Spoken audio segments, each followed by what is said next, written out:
time.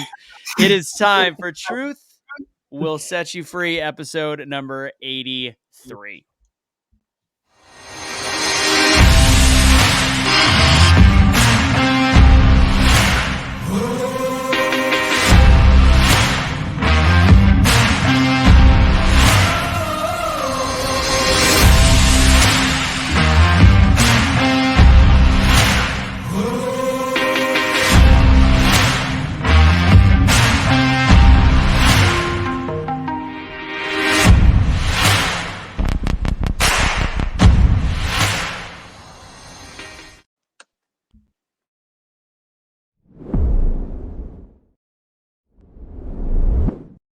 All right, ladies and gentlemen, for episode number 83 for Truth Will Set You Free, we've got a full docket. We're going to talk about some topics here. We've got Supreme Court ruling on the mandate. We've got Dallas synagogue terrorists.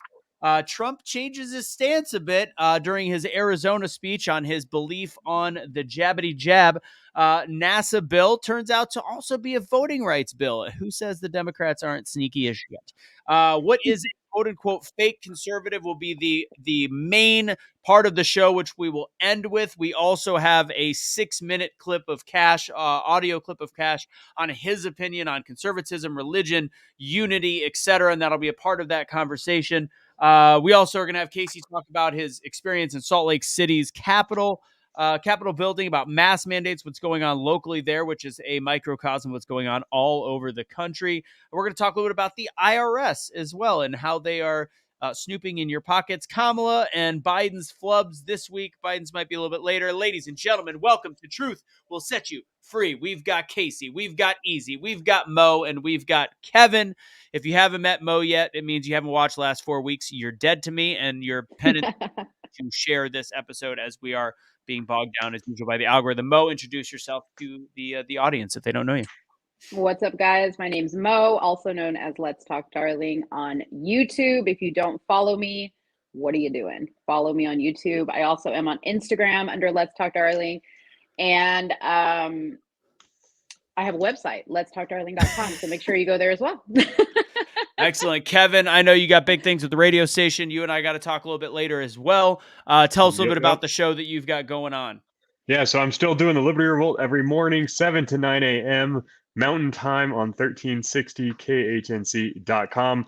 We have been live streaming intermittently simply because of issues getting it up in the morning. What? Excuse me? There are pills for that, but not available at the studio. Wait. Do you have COVID, Dick? Is that the problem? Yeah, it's a little bit. It's long COVID, Dick. Trust me. But we do that every morning.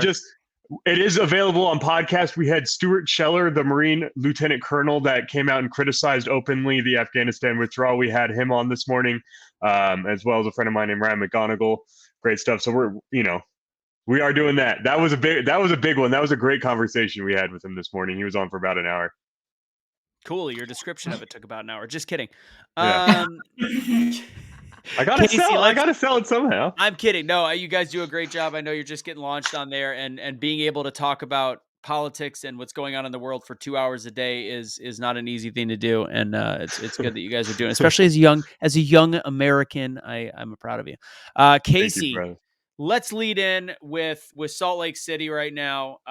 Let's just start with that. That'll be your experience. You have been at the Capitol. You've been doing lives on the page. Let's start there, and then we'll really get into the rest of the show. Yeah, just real quick, guys, I can't emphasize enough on how you need to be engaged. I showed on a bunch of lives on Facebook and everything, is very few people show up. When I showed up to the county building where they were voting on making a decision on the mask mandate for our county, I could count on my two hands how many people were there. We have to start showing up in more ways. It's a big thing. And that was the big part that I wanted to cover in this live, is just we got to be showing up more.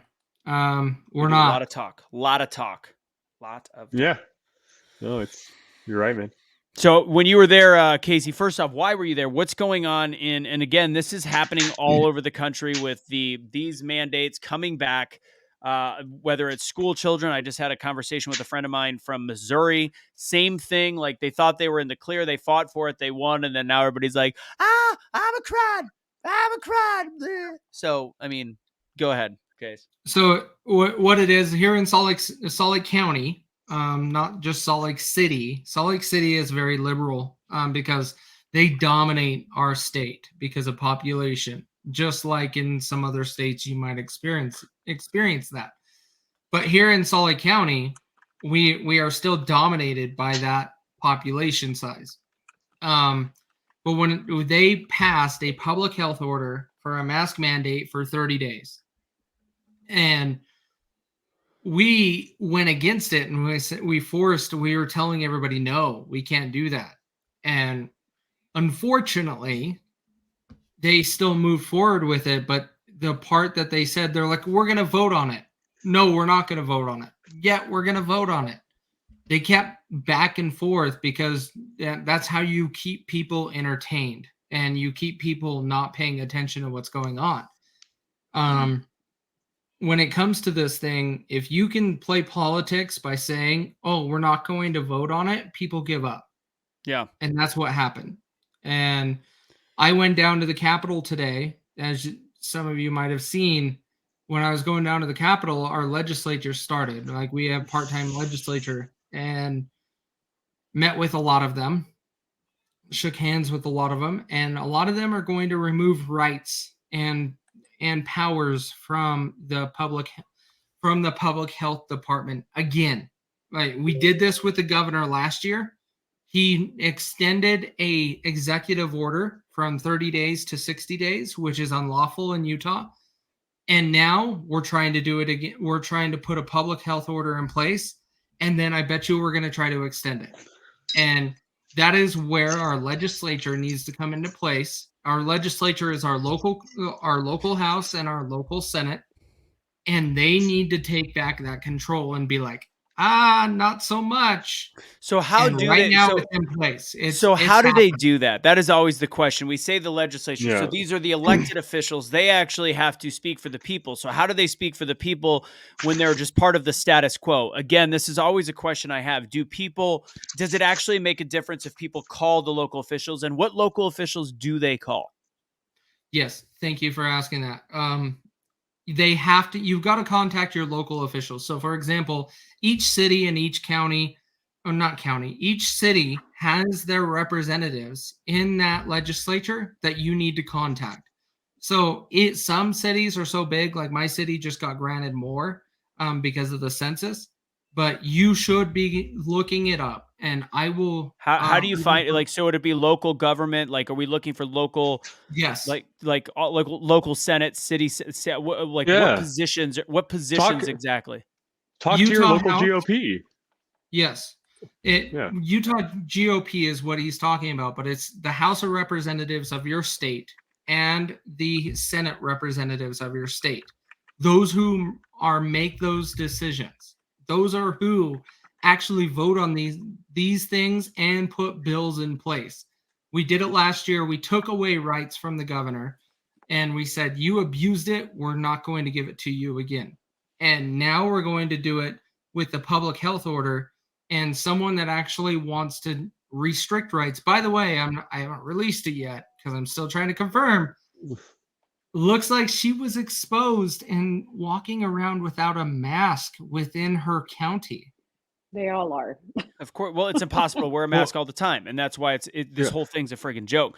So to kind of wrap this point up, Casey, I think, and you and I have talked about it, we have a lot of the websites and the Mandate USA, whatever it is. I think really because the core concept is, who do we write? How do we make it easy? It's not easy to find this. It's not easy to go online. I think Mo talked about it earlier. You can figure out, if you look up taxes, you can't figure out where your tax dollars goes, but you can figure out where you have to pay taxes. It's the same thing with government. You can't really figure out who's going to make a difference. Maybe with one of these websites, we create a search engine that is very specific. If you want to write your local if you want to write your local officials, whether they are left or right, red, blue, purple, green, you have an easy way to find it because it's not easy right now. So when you do find it, like Casey's local, he's got friends that are in the Salt Lake City area. Eric is local as well. Find it, post it on your Facebook wall and say, these are the people you write. This is how you write them. Create a template. Bam. Just like that. That is how you start forcing them to do it. Kevin, go ahead and then we'll move on. The next most important, you want to talk local? Casey, you want to talk local? Anyone want to talk local? I can give you the strategy to win any local election. Knock the fuck out of doors. Excuse Sorry, my Nancy. French. Sorry, Nancy. It is the hardest part of the job. It is the thing no one wants to do, and it is the single best way to win local elections and drum up support. Knock doors. Saturday, Sunday, doesn't matter. Your community takes notice when their community members go out and care about these things. Knock doors. Except for Kevin, because he's not allowed within 100 feet of a Chuck E. Cheese. Totally different story. That was because, like, I swear to God, it was just pee. Okay, Jesus Christ. All right, moving on. Let's go ahead, Mo, and then we'll have a little humor. We'll do Kamala and Biden and the clown show that they are running the whatever. Mo, talk, and you had a live today, and you know what? Before Mo talks, do us a huge favor. Let's get the algorithm going because we are somehow at an all-time low for Truth Will Set You Free. We got about 85 people watching. Do us a huge favor. I need you to either hit the like button, hit the share button, all of the above, and then everybody at the count of 3, and we're all going to do a countdown. 3, 2, 1. You're going to do #BeTheChange. #BeTheChange. Ready? 3. Put your hands up. Oh. 3. Oh my gosh. 2, 1. #BeTheChange. Do it. #BeTheChange. Thank you for not asking us what our profession is. Yeah. I'm not going to talk until I get 48 #BeTheChanges in the comment section. Oh, well, we got or time however to go. many. Let's go. There we go. Tabitha wins. She's got the lead. Nay is on there. Kat, I never know how to pronounce her name. She's how I learned about, she's killing it, by the way. Kat is killing it. She is how I learned about the Witchamahoozy, the NASA bill. Holy gosh, that's ridiculous. Which we'll be talking about shortly. And then, of course, we'll be having, we're going to have the 6 minutes from Cash. All right, you got a decent amount coming in. We trust that more will come in. Mo, tell us a little bit about this IRS hot, steaming pile of garbaggio. Yeah. Okay. So I wanted to talk about this because I've known about this when, they were trying to get the rest of the American Rescue Plan passed, right? I remember hearing about this idea that they were going to start monitoring transactions in our bank accounts. That was the initial statement, I believe, when they were talking about the American Rescue Plan. I need people to know, they have passed this, okay? The American Rescue Plan was passed, and what I'm about to talk to you about is in effect as of January 1st of this year, okay? So if you do any type of commercial business, which by definition, I'm going to read to you, a commercial transaction is an interaction between parties in which parties exchange goods and services for payment. Okay. So, a lot of people are doing business through Cash App. You got drug dealers selling stuff through Cash App. That's how they're, hookers, they go do a trick and then, hey, Cash App me the money. People are selling feet. What kind of trick? Like juggling, or what kind of trick do you do? Okay. Whatever. Hey, Nancy doesn't want to hear that. Nancy does not want to hear that. Sorry, Nance. Cover your ears, Nance. Anyways, so, people are doing a lot of stuff. If you sell on Etsy and you get paid, if you have merch online and that platform transfers you the money that you make on the merch through Venmo or PayPal or Cash App, or it's your birthday and somebody sends you money, they are going to tax you if you have a total of $600 or more in transactions within those apps. Now, the only app that is not included in this as of right now is Zelle, because that is a direct banking to banking transaction, right? The misunderstanding that I'm talking about is people understood it as, oh, this only applies to businesses, or it has to be a total, an actual transaction of $600 or more. No. So if through the years somebody sends you $100 here, $10 here, $400 here, let's just say you go buy concert tickets and you tell your friends, hey, everybody Cash App me the money, I'll buy the tickets on my card. Here's what you have to do to avoid the tax or the reporting of that dollar amount. If the app allows you to put a memo in there, you need to label that as a gift. Okay, that is the only workaround as of right now. So if you have kids in college and you send them money through Cash App, label it as a gift. Okay. If you're dealing with a platform that doesn't allow you to put a memo in there, don't go through that platform. That's what I'm going to say. I think that this rule is going to be an administrative nightmare for these platforms. And somehow, some way, they're going to pass the burden onto us. Okay. Well, of course, there's tax dollars that are now they're trying to hire what 40,000 more IRS agents. Oh yeah, it's 25. huge. Oh my 70. God, Yeah. It's not to 70. process your taxes. It's not to process your. It's to monitor your transactions. Now the other. I think it's 70,000. They're going to 70,000. double the size of the IRS. So would this Mo? Would this be considered a trick? Massage, facial, nail? No, different. Okay, go ahead. Hey, you know what? When I go get my hair done, I pay my. It doesn't my say gal money for shot. Venmo. Oh, Money not shot. okay. Oh, facials like a cream peel. Got it. Okay, my bad. All right. Yeah, I heard they're hiring 3.5 million new employees. Wow. So anyway, I'm gonna take a little bit of a different approach here.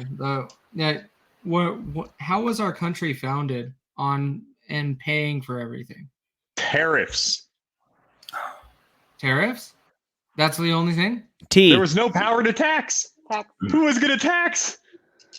No, it was founded on sales tax, right?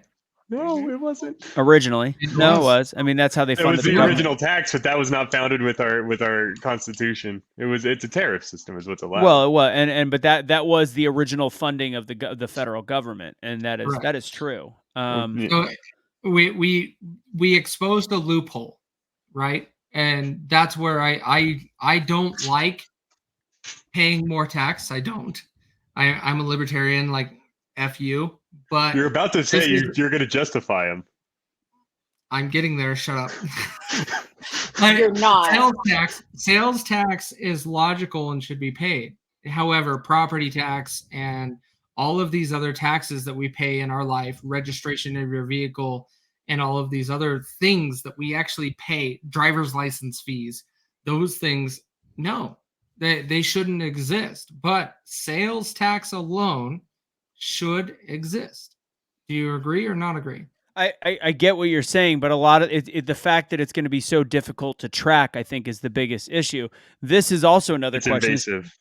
It's invasive. It's a big question. Yeah, we've found a minor loophole. Granted, I could also argue about the fact that right now I'm at the tipping point where I don't want to pay taxes because I believe as though we are living in a country of taxation without representation. Wait. We're talking of sales tax. Sales tax is a local thing.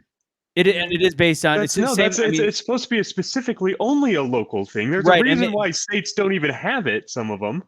But this is the whole issue with give them an inch, they take a mile. Let's not forget that when the internet began, and this is a perfect example of what's happening with the jabbity jab and all the mandates, is several years ago, all of a sudden they decided with Amazon shipping or with eBay and different things, online stores like Awake Not Woke store, if it was 4 years ago, if we were sending outside of Texas, we wouldn't be paying any sales. Nobody would have to pay sales tax. It wouldn't be collected. That changed one by one. So they found a way to keep finding a way to, was that big of a deal? Maybe not. It kind of makes sense. It's sales tax, but now it's getting to a point where, again, these same things, where it's gotten to a point where it's invasive.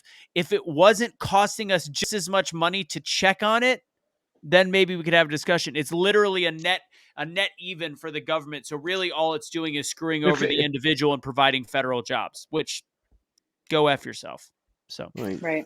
The sales tax is unethical, and it's unethical first and foremost. And I don't know. I think property tax is not ethical. I think why is property tax not ethical? Yeah.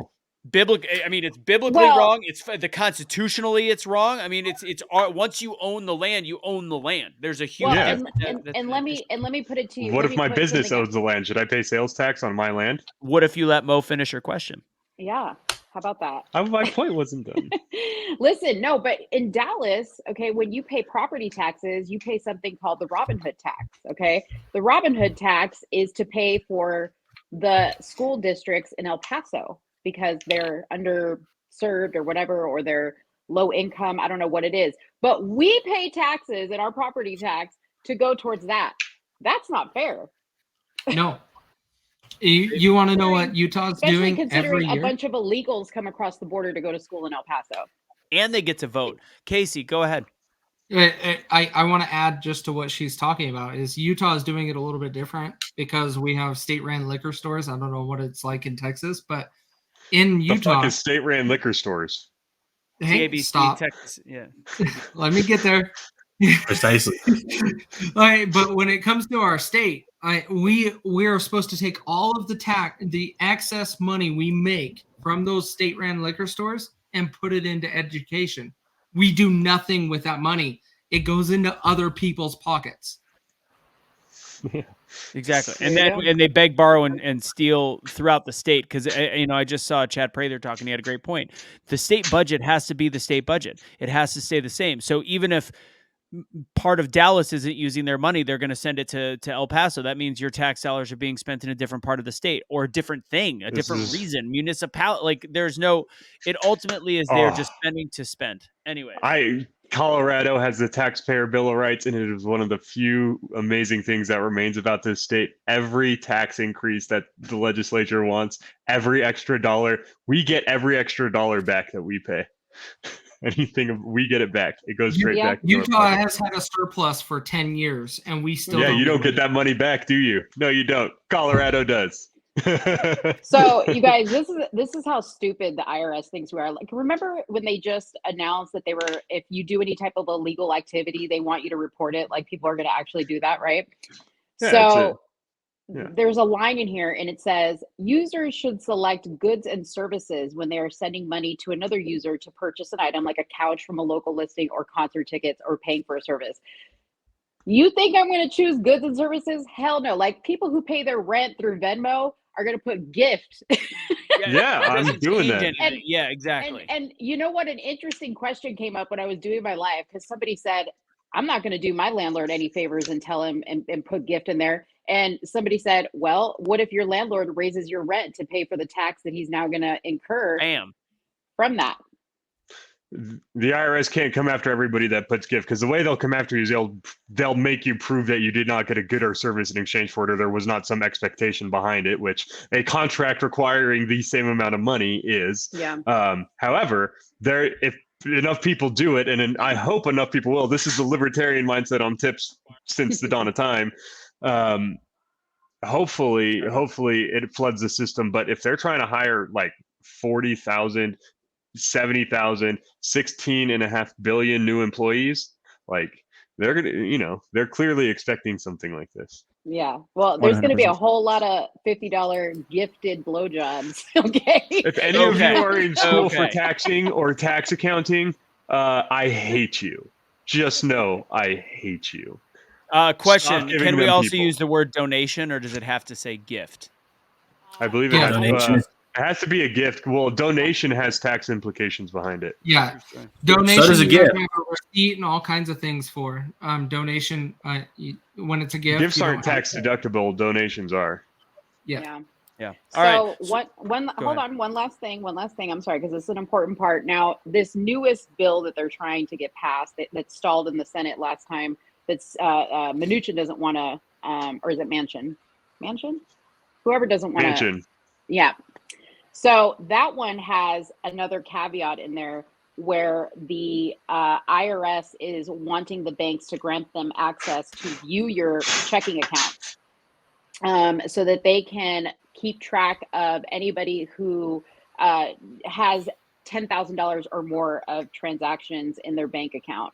So that's another thing that they're trying to get passed. And the banks are not happy about this because it's also going to be an administrative nightmare for them. But they have said if this does pass, which if it does pass, it will go into effect in 2023, that they will be passing the cost of this onto the banker or onto their customer by means of eliminating free checking, raising your minimum balances, raising fees on overdraft, all types of things. So just know, you guys, this is how they're paying for all that free money they gave us, guaranteed. It's not only that. Just remember, like your money that sits in the bank and accrues interest, that interest is going away. Well, especially inflation, it's making it all go away. That's a whole different discussion for a different day. Well, Guys, yeah. real quick, do us a favor. This is the backup YouTube. I doubt that we will have our regular YouTube up. I don't even know how it's playing right now. So make sure that you just click on the link that I just put in there just so you can save it. Save that link. That is where this is playing, and then subscribe to that channel. We are probably going to be avoiding being on our regular Be the Change YouTube because first off, we're not allowed to be on there supposedly. I don't know how this is playing. And second off, if we have one more strike, YouTube says they're going to take our page down if we do that in the next 90 days. So we're probably going to start avoiding this page as much as possible, especially if we ever mention the word schmeck scheme. All right. First off, Suni, welcome to the show. Say hello to everybody. What's going on? How you doing? How you living? Hello. Good. How are you guys? Chilling. Just finished doing some stuff I needed to get I in need before I more came on here. enthusiasm, Suni. More from you. We need some fireball. We need Everybody pump Suni up in the chat. Everybody on the count of 3, do us a favor and hit do hashtag wake up Suni. Do hashtag. Oh, she's having a little wake and bake right now, it appears. Excellent. All right. Bake up, Suni. Let's do who had the video of Kamala's verbal flub? Who's got that pulled up for me? So this week, if anybody doesn't know, while Kevin's finding that, Biden actually, this is an old clip apparently, but I guess it was apropos during MLK, during Martin Luther King Day. But apparently it was in 2020, which I don't know what's worse. And I'll let you guys actually, you know what, after the wake up Suni, let me know what you guys think is worse. If this was on Martin Luther King Day or 2020 before Biden somehow got elected, saying that George Floyd had more of a global impact, his death, than Martin Luther King being assassinated. When I found out that was in 2020, all of a sudden I was like, I think I remember this, which makes it even worse that a man like that could be elected. But what do you think is worse? Go ahead and put that in the chat box. And then Kevin, if you've got it ready, let's go ahead and throw this video up of Kamala sounding like Joe Biden.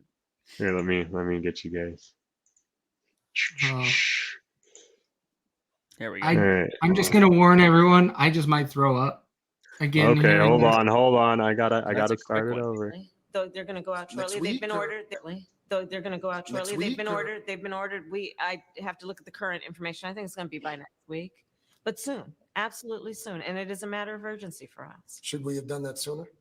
Oh my God. That's not the right clip. That's not the right clip. We had it on the show. I got to find it. Give me one Kevin, second. you have want it, I one have job. I did a reaction to it. I don't know if you want to see that. Yeah, play the reaction. That's fine. But it's just Kamala giving her stupid ass answer. She's like, and such as the national anthem, because we should be prepared. No, I'm just kidding. It's not that bad, but it's What? Oh, okay. pretty bad. I'm making it up. That was a pretend Joe Biden quote. Oh, I think I got it here. I got it here. Okay, you had one job. You're gonna say if you don't succeed, you try again. I know. I got it. Forgive him. He's young. Everybody. All right, throw it up there. It's time for us to. There it is. That is very quiet, isn't We it? have been doing. No, we can hear it. Every day. Okay. Every day, it is time for us to agree that there are things and tools that are available to us to slow this thing down. And so right now we know we still have a number of people that is in the middle. Yeah. So the time is now. Now is the time. The time. Here. One more time. Administration Yeah. officials last week wrote that open letter urging the administration to change course, to change strategy. Is it time? It is time for us to do what we have been doing, and that time is every day. Every day it is time for us to agree that there are things and tools that are available to us to slow this thing down. And so right now we know. You know what he wants to say more than anything right now? The fuck did you say? Sorry, Nancy. Right. Sorry, are excuse her my and F word. Pelosi- Are her and Pelosi sharing the bottle of vodka or what? Like, what is going on? Like, It's like the coach was at Waterboy. We live to play another day. We live to play another day. Like, what? No, my butt has been wiped, guys. My butt has been wiped. And then George Floyd has more global impact than Martin Luther King. Shut up. These are these were quote unquote chosen by the people. You know, I don't understand. Okay. We can move on from that. That was enjoyable. I still want to know from people in the chat box, would it be worse? Because so is it confirmed? It's confirmed that this was in 2020 when Biden said that about George Floyd, right? Is that confirmed? Because I looked up the quote. It seems like it was from the. So let's play a game. It was just brought up again. It was just brought up because it was Martin Luther Probably. King Day. Would it be worse if it was on Martin Luther King Day or pre-election? Well, I mean, if we want to play who said the worst fucking thing, here's this one. There we go. No, Hey, Speedy here it Gonzalez. is. Yeah, I got you.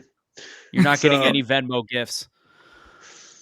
What does that say there? Oh, yes. From the Libertarian Party of New Hampshire, Black people in America get special access to essential drugs, receive special federal funding due to race, and are first in line for every college and every job. America isn't in debt to Black people. If anything, it's the other way around.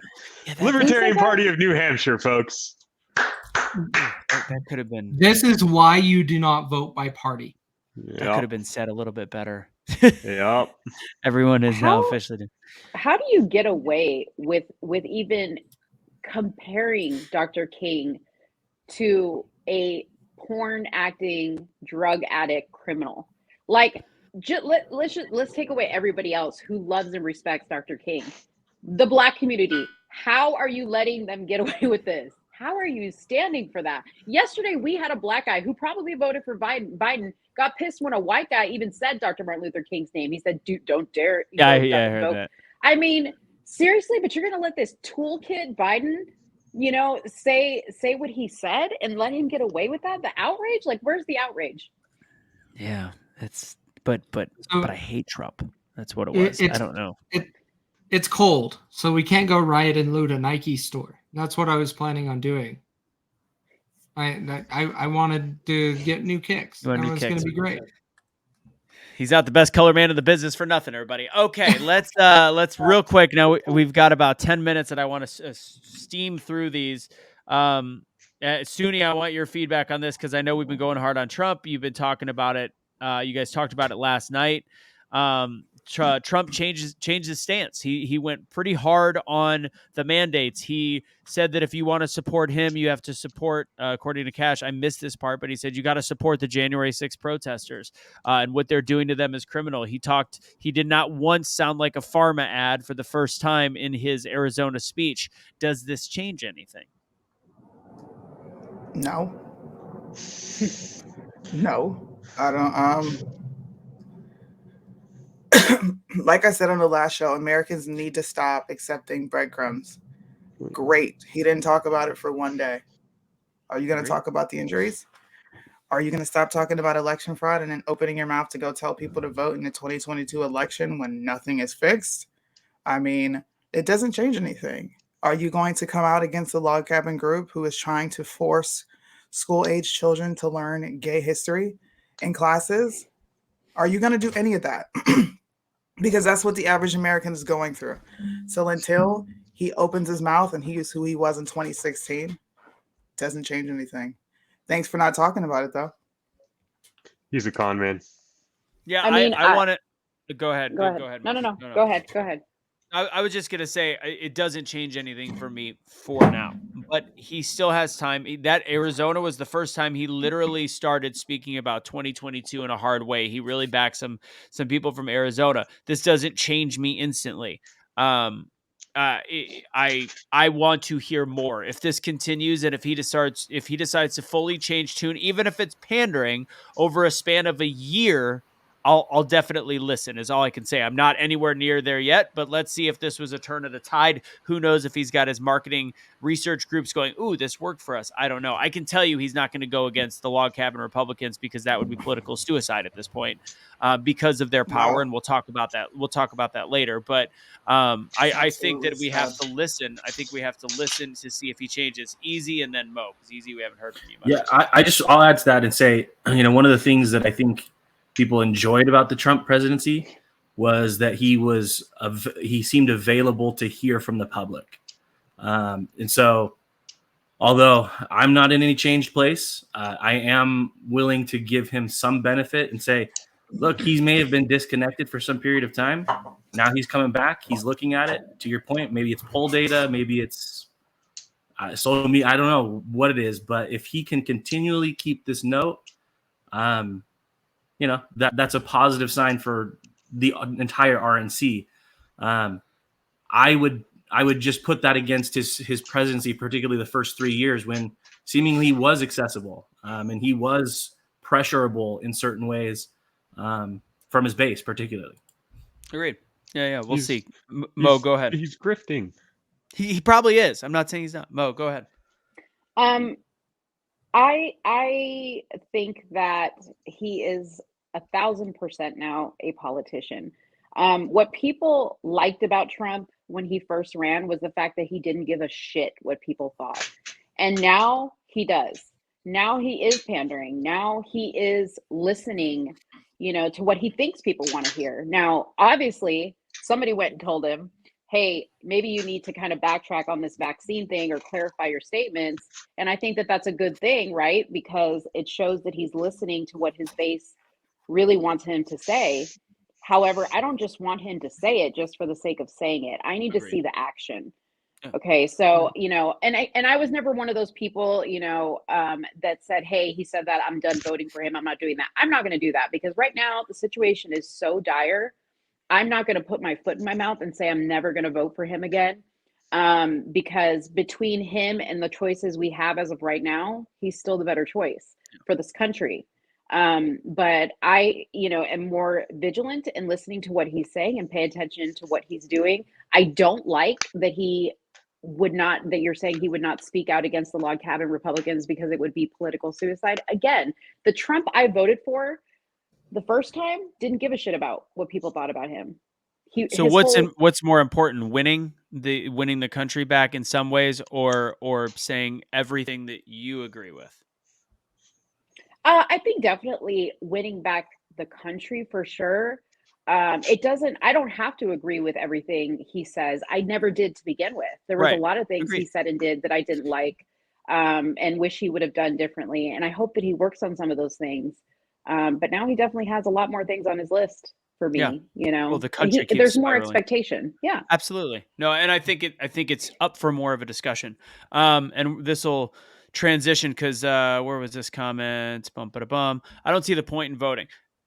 I disagree, and this is going to lead us into our next point, which is the NASA bill, which NASA means space. Why is it a voting bill? So the if anybody hasn't paid attention, Kat Kamak, whatever, did a very interesting live, and then I went and did some more research. There is a NASA bill that's on the floor that has in some ways passed the House, and they have shuffled the John Lewis Voting Act and the H.R. 1 Act underneath the umbrella of NASA. They're finding a way to correlate it based on NASA, whatever. There is a legal way that they are doing this. Why is this a big deal? First off, they're taking all the voting rights, putting it under a bill.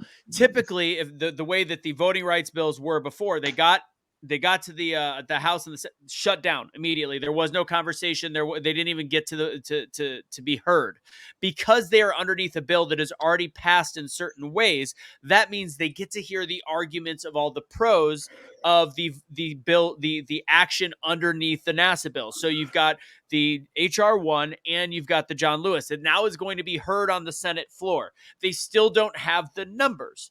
But since it's being heard on the Senate floor, that 50-50 is going to require the filibuster from the Republican side to make sure it's blocked. And it'll be done. It's a non-issue based on the way our government has always worked. However, because of the fact that it's being heard on the floor, Chuck Schumer is allowed to present articles to end the filibuster that the Democrats used over 200 times when they were the minority in the House and the Senate. Now they want to get rid of it. They're using words like unconstitutional, using words like this is it's tearing apart our democracy. Casey and I had a conversation earlier. The filibuster has been painted as a bad picture. Whenever somebody doesn't have it, it looks like a bad thing. But fact is, they say that they sell it by saying it's bad by it impedes progress, but instead what it's actually doing is balancing out the House and the Senate and the majority and the minority to at least keep some semblance in order in our government. I've always been a pro filibuster person. Anyways, with that said, that is what's going on. Does anybody have any comments on this? What is very dangerous, because honestly, the last thing, the filibuster could go away, based on if Manchin or what's her name, Kevin from Arizona, Kirsten Sinema. Here's the thing. Go ahead. Sorry. No, you get it from here. Yeah. So if either of them does flip, they need both of them to flip because it's a 50-50 Senate. Either one doesn't flip. They need both. The thing is about the filibuster is that it prevents steamrolling in the House. Or on the Senate floors. They've already used it against the Democrats when they got rid of similar things for the Supreme Court justices. The thing about the Democrats that are currently in power over there, they are some of the most incompetent human beings you will ever see. There is a gigantic, massive, astronomical red wave coming. This is how they know how bad they're about to lose. They want to get everything codified as quickly as possible. They want to get rid of the filibuster to do it, because they know they need to get it done in such a way that the red wave cannot come in and use that same tool to eliminate everything they've done, or they want it to eliminate everything they've done because they'll have done, because you know what, they're all the same establishment. They know these policies are absolute trash, but they like to spew them in order to win elections. They're all lying sacks of crap, and at the end of the day, they want to get rid of the filibuster so that they can get a win and pass all their stuff. And then when the Republicans come in 2022 and do absolutely nothing about it, just like they've done everything else Republicans have ever advanced. Can anybody tell me what all is, some of the key tenets of the John Lewis and HR 1 that are incredibly important for the Dems to maintain control of voting? Yeah, so it codifies basically mail-in voting. It starts to federalize voting, which is specifically a power that the founding fathers did not want the federal government to have. Yes, you should never have a federalized election. If you do, you're going to see the way the other countries are ran in the world. Our government should never run those things on a federal level. It should always be local to where it's controlled and it's managed from that level. And you elect officials, you elect people, and you put people in positions to ensure things are done properly. We cannot have a federal anything, police, election, or any of that. That is not what America is about. America is about supporting each individual state and making sure they do the right thing and allowing them to do those things that represent their constituents. If you start federalizing anything, you are taking away from America and the Constitution. Yeah. We'd be the little details are, it would legalize ballot harvesting. It would not require IDs based on state rules. So it would actually push that on the states, which therefore means that the blue states will certainly say blue. And let's not forget about the fact we've just had tens, if not hundreds of thousands of illegal immigrants that have not been apprehended and are in the United States that will be able to vote, and which way they're voting. So it is the mass way for them to continue to have control and not allow the true voice of the people to be spoken. So I have a question, and forgive me because I got a public school education, but what does this have to do with NASA? So again, it's politicians sneaking stuff into bills to get it voted for and hide it from citizens. That's what politicians do, is they put a fancy little label on it and then they'll vote on something completely different. Easy. Do you know why they did it? I don't know specifically why they did it, other than to gussy it up and make it look better or like important in some way. I would imagine NASA pulls resources from federal grants as well as the federal government, from our taxpayer money. And so it's interesting to me that they would pile this in with NASA. But my gut tells me that it's just no different than a pork spending bill. So where it's just everything at once, and we're going to call it It's no better. It's no bit different than the Build Back Better plan. It's just this is NASA, and so people are going to look the other way, and this might be thinking too deeply into it. But I could see a lot of Republicans voting for a NASA bill. So, and so if it's yes. just trickery, It's I don't know. it's everybody knows what it is, but the reason they just want it because this NASA bill already gets to be heard on the floor of the Senate. Right. But the reason, so this is the exact reason that they were able to use NASA. A recent bill meant to facilitate NASA raising money by leasing out underused facilities went in the direction of expanding the right to vote because they're going to be using these underused facilities potentially for voting centers. So wow, it's all just government trying to cover up their garbage. Yeah. Remember, it is racist to ask someone for their ID to vote. Yeah. And the only positive in the actual, I agree that the voting should be a national holiday. Like, I don't get who cares. It should be. Make it a national holiday. Why can't you just make, I don't know of a single Republican that would literally vote. I don't get why anybody would vote against a federal holiday on voting day. Anyways, moving on. Half of Americans have below average IQ, and these people are, most of them are in political office. I don't want these people fucking voting. Jesus. All right. Supreme Court rules on the mandate, as we all saw. I'm just going to zip through these unless you guys have something really important to talk about. And then let's get to the meat and potatoes of the show.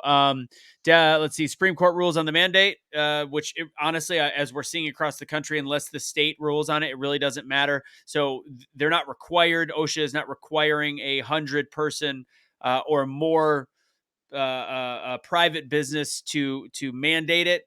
But state laws can force you to not mandate it. So that's really it comes down to what state do you live in at this point. And most private businesses that live in blue states are like, screw it. Let's just have everybody have to get jabbed. So although it was a big ruling for the future of court cases in regards to government overreach, it was a big thing in that. But in the end, the mandate really doesn't mean much. And the fact that the mandate stayed in place for medical professionals sucks ass, and there's a couple judges on the right that flipped over. Real quick, the Dallas, does anybody have anything to say on that? Do you guys want to say anything, or should we keep going? Plow through.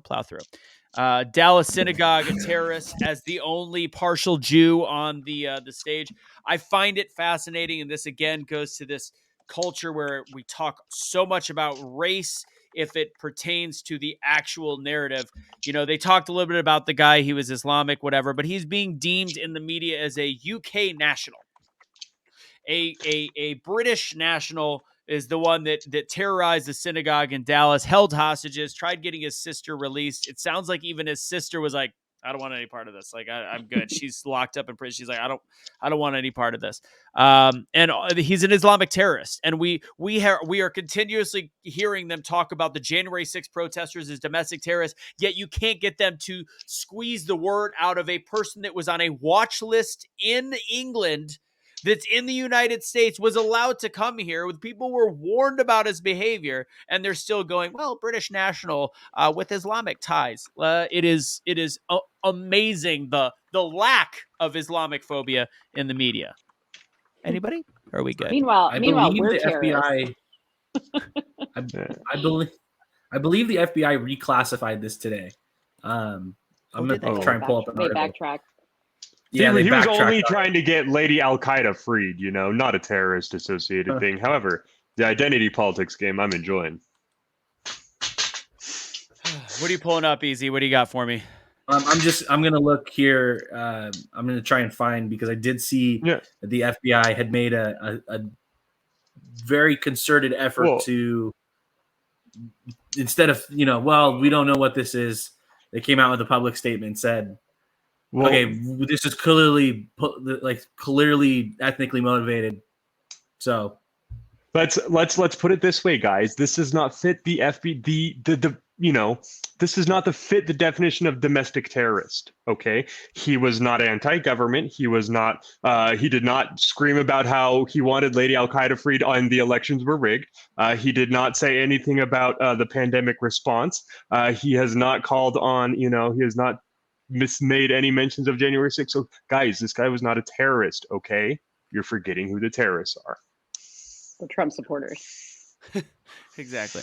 All right, guys, let's have the convo. Suni, I want you to lead it off. I know that we talked a little bit with Mo in the beginning about last night's show. We talked a lot about the positives of the show, just the fact that it's a much needed conversation. 100%. We talked about the moderation, all that. Easy, go ahead.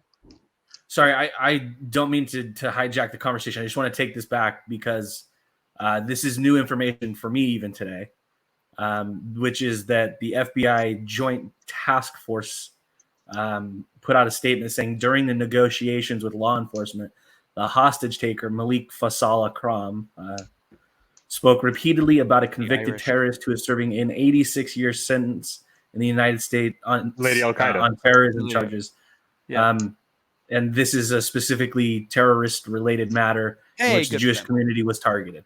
So that is the tune that is changed drastically from, well, this doesn't seem like it was, motivated by hate. Well, no, they did say it was motivated, to be very clear. But the fact is, this was a terroristic event, and it was a terrorist attack. All right, let's get going, Suni. So we talked about the show a little bit, and I know that you came out definitely hot last night after the show, whatever it is. And again, I do think it was when you and Mo were on the show. I think it was great. And I think it's an important topic to talk about this conversation. I know you want to talk about what is a fake conservative? What are we doing about fake conservatives? Is there a fake? What is the definition? I will let you take it from here. Sorry, you just put me on the spot. I don't This is know your where part to of start. the show. You wanted to talk start? about fake conservatives. Why don't we define conservative? Conservatism means you believe in conserving and preserving traditional values. This is what it is. You believe in the core tenets of this country.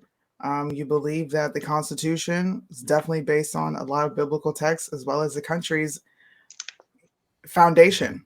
It is what it is. There's no getting around it. Okay, so I think it does a disservice not only to the movement, but there needs to be a very vocal attempt to help people understand that conservatism and MAGA do not go together. They are not one and the same. Just because you are a Trump supporter doesn't even make you a conservative. Trump is not even a conservative. True. Trump's not even a Republican for that matter. So everyone's wanting to walk around and call themselves conservatives without actually living conservative lifestyles. And it becomes a problem when conservatives speak up and say, well, you're not exactly living how conservatives live. And then it almost puts us on the chopping block where we're getting censored, we're getting canceled for saying the things that are absolutely true to any conservative lifestyle or nature, or when you're reading the Bible or whatever it is. And the people who aren't showing what conservatism actually is, they have the platforms. And I'm sorry, but that's a fake conservative. Well, anybody can wake up and say, hey, I'm a conservative. I believe in traditional values. I can say that. There's errors in the term liberal as well. And I will say, because again, I consider my belief system, I don't believe that people on the left and liberal are the same anymore. Liberal means a freedom of thought. And I think that they are so friggin' far from that. It's amazing. I agree with you that we stretch the term conservative. It's kind of like, again, me being Jewish. Judaism's a weird one because it's ethnically based, even though it's a religion. So it's confusing. So I think conservatives essentially are a symbolic with somebody that is on the right, or symbolic with somebody that is more of a patriot, but somebody that is, but based on the original definition and terminology, I do believe we stretch the term drastically. Well, I will agree with you. Let me ask this question. Can you be a conservative and not be a Christian? No. No. You can't be an atheist and believe in preserving traditional values of your culture. How are you an atheist if you don't?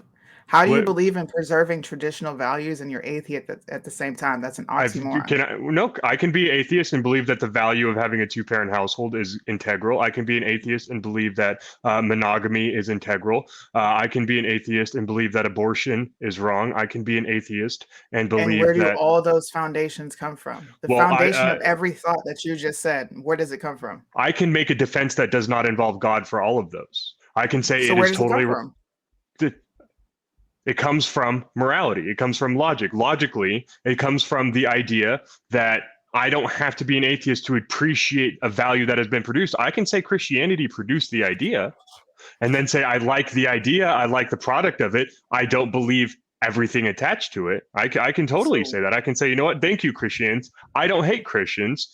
I'm personally not an atheist, but I could be an atheist, appreciate Christianity for what it's given, and not believe in God, and still believe in the two-parent household, still believe in monogamy, still believe, still not want to do drugs and all these other things. Right? I can be an So atheist you're and you're hold those still like values. eluding the question. Where does all that, everything you just said, Doesn't matter where it comes from. morals? Those are the It values. does though. It does. And the fact that this is what people say all the This time. Well, it doesn't no, matter where it came from because that completely alleviates you from no, having the I believe God responsibility is of important. acknowledging a lot of this comes from God.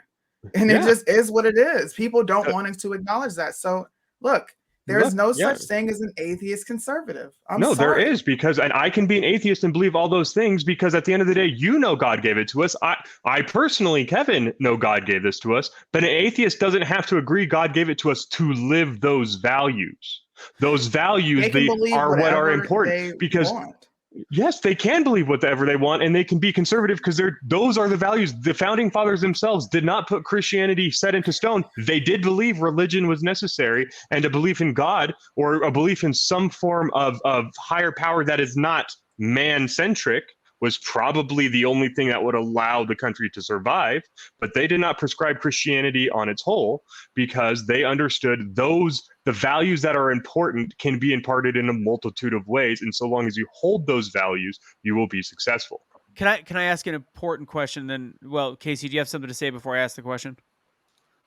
Yeah, I'm I'm more questioning like where does the separation of church and state come into play? That's not even something that was implemented by the Constitution or anything like that. Yeah, it's the That establishment came clause. from exactly. So Well, the it whole came from, separation it of mostly church came from Thomas Jefferson. Yeah. Let her answer I the know question. that. Sure. Suni, go ahead. That doesn't change my answer. I know it came from Thomas Jefferson, but the fact that people say that in the same breath, separation of church and state, and they know the conception of this country, and they know everything that we lead our lives with, everything we use to guide ourselves in this country is based on traditional Christian principles, and you're trying to separate church and state when literally the Bible It's fair. is implemented into the Constitution. How do you separate the two? How do you have morals Because and there is no God? it wasn't I didn't even get conservative a when they did chance it. to. Go ahead, Suni. First of all, John Sorry. Adams has a very distinct quote, and he says the Constitution is for a moral and religious people. So to say that there is no conservatism behind that is insanity. I think that was a brand new idea. Blatant denial. No, that was blatant progressivism is what it was. It was insanely progressive what they did. What they codified was something that had never been done before. It was unbelievably progressive. It was the most establishing a government that required that the people themselves be the moral guide and not some divinely appointed emperor or king be the guide, that the communities themselves be the one that are leading these things, not the government. All they wanted was a society that drew its morals from something outside of man, something beyond us, something from the soul. Most of the time, that is God. But as long as it is not coming from the belief in government, that was insanely progressive. We are the first country to ever do what we are doing. We are the first country to ever codify it in the way that we have, and to really solidify these ideals. It was progressive. It's only conservative now because we can look back and say, yes, these were the ideas that made it work. So Well, let me. I think that's coming into where I was leading into is our First Amendment right is freedom of speech and religion, right? Yeah. And I don't know how you can say there is a separation there and it is all one side when it is freedom of speech and freedom of religion. Yeah. Who is telling that gets really tough. In practice, or they don't have the freedom to say what they're saying? I don't even understand why you're bringing that up. I have to be honest. Here's where it comes into, and this is where the question is, because again, there's an element of if you don't believe in every tenet that was brought up of conservatism, which Christianity, morality. I mean, technically, if anybody's having sex before marriage, I mean, there's a lot of things you're breaking. So if you're not a perfect Christian, then you can't be a conservative. But here's the bigger point. Here's the overlying. You roll your eyes, but I'm Because I asking. didn't say that, and I absolutely like despise being misrepresented because I never said Okay. perfect. Okay. No one walking this earth is perfect. Okay. No, they aren't. So then here's the big question. By playing this game, this conversation, which is an important conversation, I'm not saying like, I'm not shaming the conversation. What is the purpose at the end of the day of being a conservative or not being a conservative? Because essentially you're like, I'm a conservative, but what good does that get you? What is the end game of this version of identity politics? And I'll pose that to Mo or Suni. So, Sudi, if you don't mind, I'm going to read something that I'm looking up here because I looked up the 7 core principles of conservatism, which is individual freedom. The birth of our great nation was inspired by the bold declaration of our God-given individual rights and should be preserved. Limited government, rule of law, peace through strength, fiscal responsibility, free markets, and human dignity. I see both sides of it. Sudi and I have had this conversation so many times, right? I think sometimes conservatives do ourselves a disservice because we paint this picture that we are perfect, and I think that's what Anthony is kind of alluding to, right?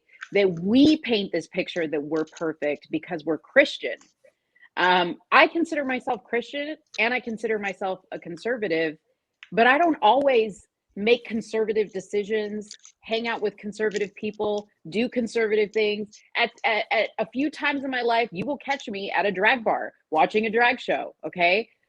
I've been at strip clubs. Those are not conservative actions. Okay. But I've done them and I'm real. And I think that I represent probably most of the people that say, hey, yeah, I'm conservative. I have, probably 80 to 90% conservative values. But I don't go to church all the time, I'm not in the Bible all the time. So I think we have to kind of be careful about how conservatives, this is the part that I hate about being conservative sometimes, of how we go towards people about how they live their life and decisions they make, right? We have to understand that we believe in free thinking. And we have to also accept that everybody has the right to think which how is they want to think. one of the core tenets, which is the God-given right. Whether you believe in God or not, you have that God. We believe that we have that God-given right. Kevin, go ahead. Yeah, so the reason why I'm like pushing on this is because we have to identify what it actually is that would make some, because there are absolutely fake conservatives out there, and you guys are able to actually identify them pretty spot on. But it's being able to actually identify the values that a conservative must have first and foremost in order to even be considered a conservative. Now, if only one, it's a long checklist, right? If you have to get 100% on that checklist to be a conservative, very few people are. That's why it's important to be able to say, can one be a Christian and a conservative? Yes, they can't be a Christian conservative, but they can be a non-Christian and conservative. But then there's people that are actually using it for the grift. So you have to be able to identify what it is that they do beyond just being a Christian or not, because there are very serious things about it. And being able to define what conservatism is would actually help a lot the debate, because I hear conservatism tossed around, and there's a difference between conservatism, the word, and what is meant by an American conservative in the political landscape. What the value, because there are specific values attached to it. There are specific traditions. Not every conservative is going to have all of those, but you must have almost all. There are specific things. So I'm going to repeat my question. I got to, because we've completely Jen Psaki'd my question, because I want to. This one's more directed at Suni, because I thought that Mo, you might cover it, but my question was, what is the purpose of labeling whether or not somebody wants to be a conservative? Ultimately, if their end game is to vote out the criminality in government, to look at look at preserving most of the core values, to look for people to have freedoms that our forefathers and our military and our veterans, everybody has fought for. So what is the purpose of labeling people whether or not they are a conservative or not? Why does it matter? I don't label people conservatives. People attach that to themselves. So why does it And when matter I if they want to be a conservative or not? That's my question. Because it matters to me when someone says that they're a Christian. It matters to me because we're all supposed to be a representation of God. That is important to me. That is a passion of mine. What you see on here is what you get in my real life. I pray every night. I have Sabbath with my children. I read my Bible. I'm not just out here.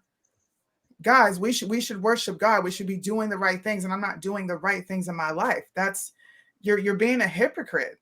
So yes, it absolutely grinds my gears when I see so many hardworking people who identify as Christian and conservative, whatever you want to call yourself, and we get lumped in with the people who aren't really about that life. So you're damn straight.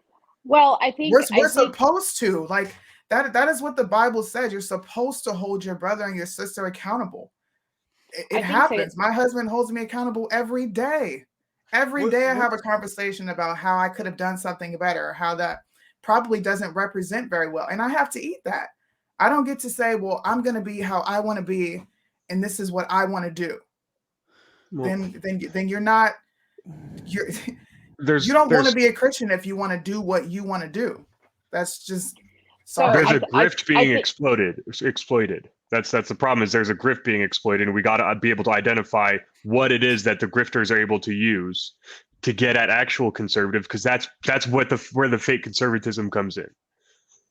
What is a fake conservative? Or sorry, Mo, go ahead and then let's answer that question. Well, I just want to say, I think to Casey's point when he brought up church and state, I think, yeah, if you're a Christian and those values matter to you, you have a right to say, okay, there is a firm definition of what makes you a Christian, more than there's a firm definition of what makes you a conservative. I think that's a very gray area, more so than saying I'm a Christian.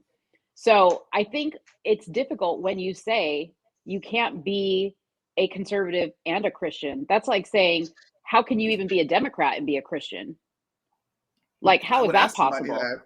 You know what I mean? Like, if you call yourself a Christian, but I mean, at the same time, like, I think we need to separate the two things.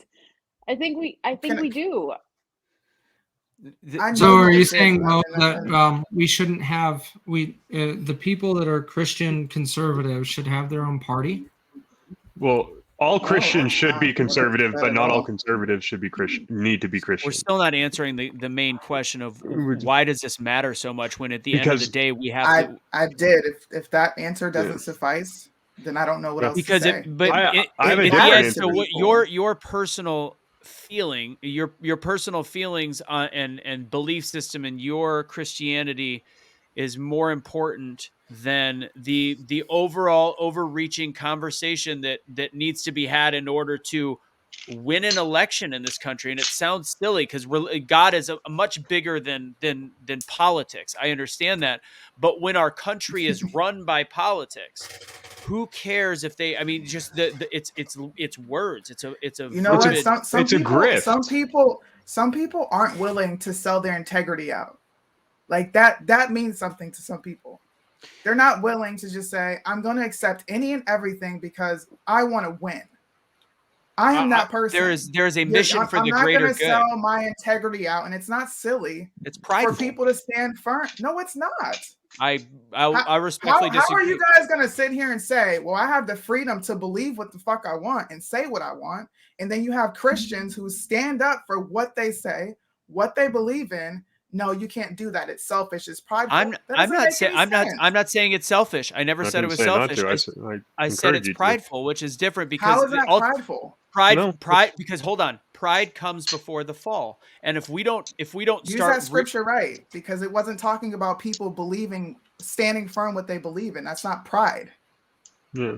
Well, pride in the fact that what your personal convictions are bigger than the greater good of humanity is pride, which means if we start alienating groups and we start splitting up groups, then guess what? The left will, and again, this is a political conversation. We have to bring it back. The left does not give a shit how shitty the people are around them. They Anthony. they are ride or dies, and they will be with Anthony. them no matter how crappy. And we are a group of freer thinkers, and we are independent thinkers that are going to cause us to have big differences in a few areas. But when we So call because out, I'm saying that you're not conservative, that means they're going to completely change their vote from voting Republican? no, Like, no, think no, about what you're saying. no, not at all. It goes This past that. small group of people who are saying, hey, look, this is what conservatism is, this is what Christianity is, and this is how we live our lives? What is wrong with people being an example and then correcting something when you see it's wrong? You do that to your children. Would you say the core concept of conservatism going back is more rooted in Christianity and God? I do believe so. Yes. I think initially, yes, it was, because that's our forefathers had the Bible in mind when they wrote the Constitution. So there's a lot of scripture, Mo, and I agree with you, that is about a man and a woman not lying together, or all. What was it that the Bible? Or man, I'm sorry, a man and a man not lying together. But I'm saying there's a whole bunch, but there's also a whole bunch of let God do the work. Let him be the judge. Let him judge. Judge not that you will not be judged. Let's see. It's not the fact that it's God. It's the value the Bible gave them. It's not the fact that Christianity it's there. It's the fact that you cannot read the Bible and understand that the individual is the most important person, that the individual is the ultimate minority, that the individual has rights, has inalienable rights given to them by God, by the Creator. Right? That is what they are extracting. And they use the Bible to get there, yes, but they use the Bible to give the values necessary. If you live by these values, regardless of where they come from, these are the values that are necessary. We get them from the Bible. I hope the Quran also gives it, the Eightfold Path gives it, right? The Tao Te Ching, these things all have impact. They have import. They have what they give you is a set of values that comes beyond us. Why it's important? Words have meaning. I am not a conservative. I happen to be conservative, right? I happen to like traditional values, but to come out and say that somebody is a fake conservative because they're a log cabin Republican, no, you're a fake conservative when you do not believe nor live by the values you espouse. And that is what the log cabin group is. I've done my research. I've read every piece of legislation that they've tried to push through, and it goes directly against what any conservative believes. How do you say you believe in tradition, but also believe in same-sex marriage? I'm sorry if that hurts someone's feelings, but those two don't align.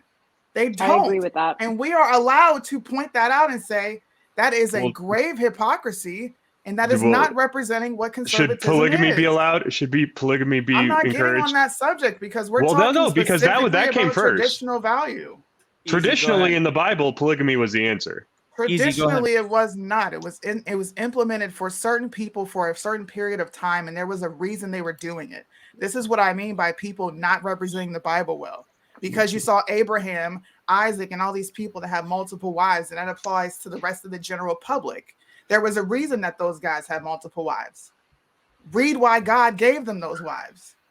God also said, whoever believes in him shall not perish and have eternal life, no matter what. And you also have to be living the life, because faith without works is dead. I can do this all day.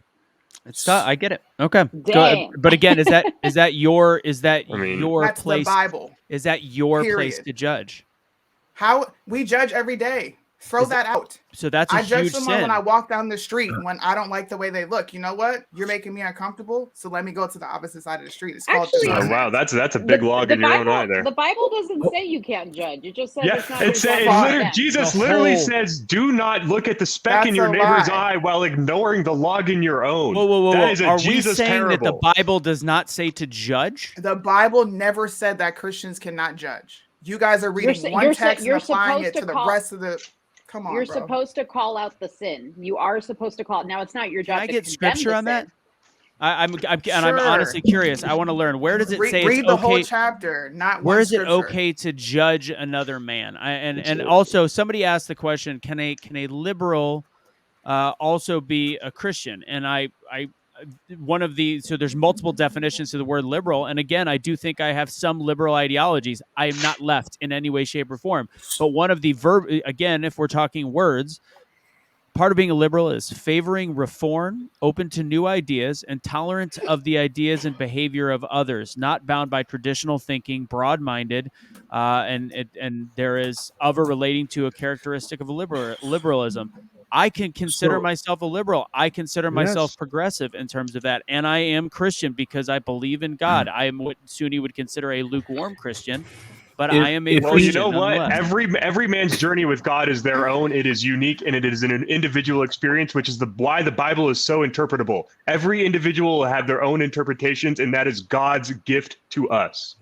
And that is what our country was founded on. Furthermore, like this is where I think the point becomes clear that where Sunni you disagree with Russo, and Russo you disagree with Sunni. There seems to be a number of different thought processes here. This is what is great about our country. This is true conservatism. Like this conversation is conservatism to a healthy degree, and that's something that I have to point out in unity, which is that look, we all are taking our individual prejudices and putting them into this ideology we call conservatism. Conservation of our country is important, and our country was founded on freedom of religion. So if you're going to take freedom of religion and apply that, well, I get to make the call on who's Christian or not. You're not following in the fundamentals of our country's founding, which is I follow the Bible. That's the difference. I don't worship this country. But you don't have that's fine. You don't have to worship the country. But what I'm saying is, nonetheless, if you're going to use conservative as intersecting dialogue to Christianity, we have to recognize there are multitudes of religions that don't believe in. Pagans. They don't believe in anything. Let me ask you this question: Why is it that any other religion can practice the way they believe, and you all accept it? We can't talk. We can't say anything to the Muslims. You can't say anything to the Jews. You can't say anything to any other person that's worshiping. We have to respect how they worship. That is what this country has done in the past 20 years since I've been alive. I watched it when I came up in school. They took prayer out. They took the Bible out. But you can have 5 times the prayer as a Muslim. You can do what you need to do as a Buddhist. But anytime a Christian stands firm on what they believe, well, you're not allowed to do that. Well, why? There's that's a difference. Why? That's because that's a power. That's a power thing. Country, we also no, it's call not. we it's call out being fair. We call out when Muslim. Well, our media doesn't. We don't know enough about Islam to know when someone's a bad Muslim or when someone's a bad Jew or when someone's a bad Buddhist. That is the point. We know when. That's the point. Is I know when someone's a good Christian is not a religion. It is a set of beliefs that are fundamentally agreed upon across the board for a multitude of people. There are different sects of Christianity specifically for this reason. How they worship, except for a Christian. Why? So explain to me then how you get the Catholic Church and you get the Protestant Church. You're not answering my question. I'm not talking about denominations. Well, they're both Christians, but you are. Because if you boil it all down, I don't even believe in denominations. So stop placing what you believe onto me, because I don't buy into that. Those are man-made doctrines. They're two different beliefs. They have two different applications of the belief, right? What does Christians that and Catholics. To do with what I'm asking? Because there are Christians that believe. With what I'm asking. There are Christians that believe in gay marriage because you can use the Bible to believe what you want. You can use the Bible to justify socialism. Jesus would have wanted us. It says in the Bible that Jesus tells us to give to those around us, to give when we give everything we can, right? So therefore we should do that. That sounds like socialism. What to does me. that have to do with every other religion? Because if you say the requirement. If you say the requirement for being a conservative is being a Christian, you are not answering my question, and I'm getting frustrated. Yeah, sorry. I'm asking you a very pointed question. Very pointed. This is this question and this question alone. Why was prayer removed from school? Why was the Bible removed from school? If your question is why was the Bible and prayer only Christian Bible and only Christian prayer? Because there's an actual war on ideology going on here. There's an actual. Why is it that my children? Why is it that my children have to learn about Muslim ideologies let and me thought let me patterns. take Wait a let me minute, take let this me answer. because of Hold on, Kevin. So yeah. I agree with you, Suni. I think it's awful, and this is where the bigger question comes into play. If somebody is a Christian and believes in the bulk of Christian values, whether they are gay, purple, brown, whatever, woman, I don't care. So if they believe in the core principles of Christianity and they are willing to fight for your children, just like you are, to make sure that their voice is being heard, so that their religion can be practiced freely in school, so they don't have to learn things about all the Muslim prayers and not learn anything about Christianity. Wouldn't it be better to have power in numbers and create a movement of like-minded, for the most part, people? Again, this is where the bigger picture is of value. You can disagree 100% with the gay lifestyle. I'm going to I'll play an audio of Cash at the end of the show, and it's the same concept. I'm not gay. I don't have any of that concept. I don't know what that. But you know what? If somebody wants to be an atheist or wants to be whatever, but they believe in the freedom of religion in this country, they believe in the freedom to not have mandates. Why do we feel the need so much to fractionalize, split ourselves apart, and tear each other down to a point where we all of a sudden are separating into multiple groups? We will lose that way. Your son and daughter, your children will end up losing. That's why it matters. You will Not at all. lose. We will lose, and they will end Not at up all. with. We've lost to this point. Your kids aren't learning that they're not allowed to pray in school. So that's Because why people, number matters. you know why? Because Christians are punks. Because they don't push back like Muslims do to have their things heard in this country. They go to every single piece of legislation that's being pulled. They make sure they're represented in Congress. They have no problem outwardly showing that they're Christian and Muslim, and they believe what they believe. Christians are punks because people put us into corners and force us into submission. That's a different because argument. What I believe makes you feel bad. So what? It makes you feel bad. It's my fucking belief. And just go. Who cares what it makes you feel? To back Suni here, guys, I know many. I agree with that.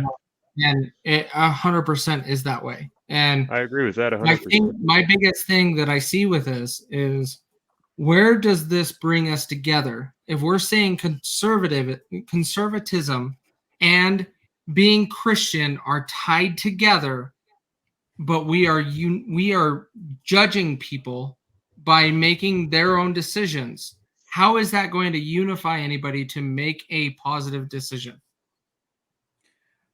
Well, I want to address Suni's last point. Yeah, there is a lot of Christians being punks, because I am going to get to your point, Casey.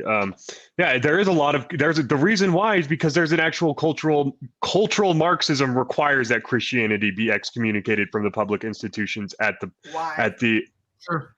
Because there's a lot of Christians, and Christians are generally, being the mass majority of the population, sit in the seat of power that cultural Marxism requires be destroyed. The reason why most Americans are religious in some way, shape, or form, and that's what it comes down to. But you need to get that religious urge diverted.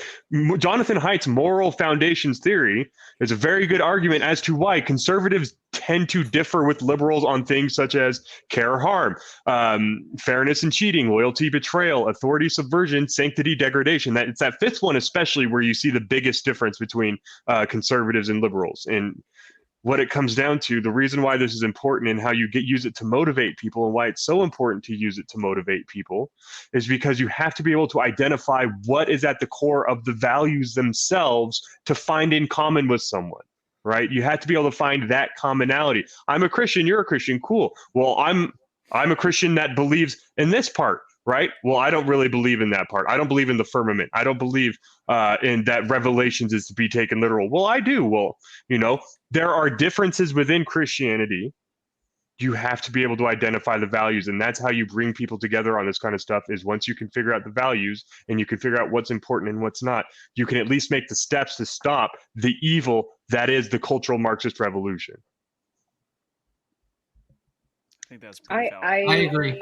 I agree with that. I do agree with that. I think, and let's tie this back to yesterday's conversation that we had. And I said this to Suni earlier. It's so difficult to even have a productive conversation when you start out attacking who somebody is and what they do with their life, like the gentlemen were doing, on the panel that were attacking the gay gentleman. I can't remember his name. Right. But immediately he tuned out. Immediately it was F-bombs and this, that, and the other. And then eventually he hung up. Could have We told got you that. nowhere. We got nowhere with that conversation with him. We got nowhere. I mean, yeah, we he made an ass of himself. He acted like a jerk, rage quitted, then that caused us to go on and look up his record, and turns out he beats women. But did we accomplish anything with that particular conversation that we really wanted to accomplish? No. And I think sometimes, go ahead. I was going to say, so I know I've had Brian on a show. The only Truth Will Set You Free out of 83, he got kicked off the show. Holy crap sticks. He has a very, very short fuse. He also probably has some issues, and we'll leave it at that. But at the end of the day, there two wrongs don't make a right. He was so beyond out of line, and it's unfortunate because I think the first two conversations in the show were really the most important. And watching that devolve, the unfortunate part was, yes, you guys had young kids on the show. There was a 17-year-old, I believe, and a 20-year-old, a 22-year-old, whatever. In psychology, when somebody is like that and they are that insanely believing their point, and you're getting him angry over it, every time somebody made a snide comment on him, this is just to point out, having his back would, I think, have transformed the conversation.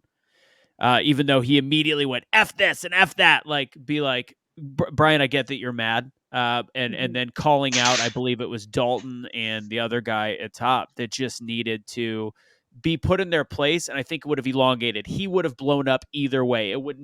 He would not have made it to the end of the conversation, I guarantee you, but we would have heard more. We definitely would have heard more if there was, there needed to be a little bit of fair play in what was going on with Dalton and with the other guy on top. And I can't remember, like, the little childish, whether, I don't care if they're 17 or 18. If my son was 18 and they were making comments when they're trying to be on a serious adult show, I think that would have been a huge game changer in that conversation. And that's all. I agree with that, but the reality is that's the future of America. Those young kids, unfortunately. Yeah. Are we talking about how old was Dalton? He's married, isn't he, Suni? You said Dalton's married? Yeah. Which one? I think Dalton and the guy on the top all made anti-Semitic comments, homophobic comments, sexist comments, and then racist comments. Especially once you guys sound like got wonderful guys. They were amazing once you guys got off the air. That was a little hard. So he's not a child, and if that's the future of our country, I will call out the fact that is free speech gone wrong. He is allowed to be whoever he is. He's allowed to say whatever he is, but that is a human piece of garbage. I have to be totally honest. He talked about getting rid of Jews. He admitted to being anti-Semitic. And again, none of you guys were there to call him out. And it was driving me crazy. Again, went really hard on the homosexuality aspect by making fudge packer jokes and things like that. He then said that races shouldn't mix, and it emboldened an audience. The crowd started commenting, saying racial mixing, ew, gross. And then he said that women should not be allowed to be on the internet. They should have private pages. And he was actually serious. So I do think that there is a level of responsibility when you create a show like that unfortunately, Suni, Mo, you had technical difficulties. Suni, you had to go. That is not your belief system. I know that it's not your belief system, but that is dangerous to have on your platform. It is ugly, and it is. Am I wrong, Suni? You're definitely wrong. How? Okay, go ahead. Well, Suni, before you step in, and I apologize for interrupting, but I'm going to say this, and it may be seen as dangerous, but me personally, I told this to Suni earlier. It takes a lot of courage too to allow a conversation like that to go on your platform. I wouldn't have the courage to do it. Suni is that person, and that's why I think Suni is important to this movement, because she's not afraid of those conversations. I'm not either, but somebody needs to be there to moderate it. I agree with that. I do agree with that. And me and her and I were communicating. I couldn't get on for anything, okay, because I was trying, I was telling her like we need to end this, and I wish we could have. And I agree with you on what you were saying. The conversations were going a little bit crazy. But it was almost like listening when they didn't know you were listening, right? And when you're not listening, and what people say is so important because those are the real conversations that are happening. And it was important for the audience to hear that. 100% You know what I mean? agree. It was Totally important to make people extremely uncomfortable. And that's what Suni does, is she makes people uncomfortable. But when Suni would have been there, if Suni would have been there, then you could have seen a counterpoint. Instead, it was just a cesspool of hate showing exactly what conservatives are deemed from other people, the Those left. people aren't conservative. God, at Agreed. one Now, to point, me, yeah. and that's actually my main point. To me, that is the definition of a fake conservative. There was a Clubhouse conversation going on at the exact same time as your show, which was super weird, saying, when are we going to call out fake conservatives? And when I switched over to that and was listening to both things at once, they were talking about the alt-right, the people that are not accepting of others, the ones that are not living in love and biblical harmony. Those are the ones that are the fake conservatives, which I think is an interesting counterpoint to this conversation. And But did again, they say they were conservative? I thought they said that they were groypers or whatever that is. Yeah, they're groip. They're freaking groipers. Groipers are a special kind of human being that probably, generally, usually thinks that they're the smartest person in whatever room they occupy, whether it's true or not. They're the same people that have been told their entire goddamn lives that the only thing that matters to anything is intelligence. Therefore, that's the only thing that should ever be considered. Therefore, those who are most intelligent should dominate. Why am I not dominating? Wait a second, guys. I'm smart. I should be dominating things. I have to have social skills. I have to treat people with love and kindness. No, that does not work. I'm intelligent. It is this belief that I've had to deal with these guys on so many occasions on my school campus. They consider them. Groiper is considered a white nationalist. Yeah, they Nick Fuentes is their Lord and Savior. He's the one that started the Groiper movement, but they're generally Christian conservatives. They believe that they're following the Bible, and then they'll start throwing out IQ statistics for sub-Saharan African countries in comparison to America and twin studies and all this other crap, and completely ignore any and all factors that are anything but race. As to why saying if I say 60%, I'm always right? Yeah, pretty much. They're a very special breed of person, and they're broken, and they're in need of love, and they haven't really gotten a lot of it. So, back to my original point. What is the purpose of this conversation on identity politics? And I know that when Suni talked later, Suni, you talked about the fact that we are so okay with calling out the black community, which I don't agree with. We're okay with calling out black criminals just the same way as I would if a gay man killed somebody or robbed something, I would call out the gay man, or I would call out the statistics. Why is it that why are we playing such identity politics when, I mean, a lot of the conversations that I had at the Great American Summit with people that are, some of the influencers, some of the people, some of the goers there, the biggest deal we have to have right now is coming together and unifying against what we deem is evil across the board, which is controlling our children, being ultra transgender movement, not accepting, but being celebrating, like just. Why is it so important that we play this identity politics game when I personally don't believe it gets us anywhere in the long run?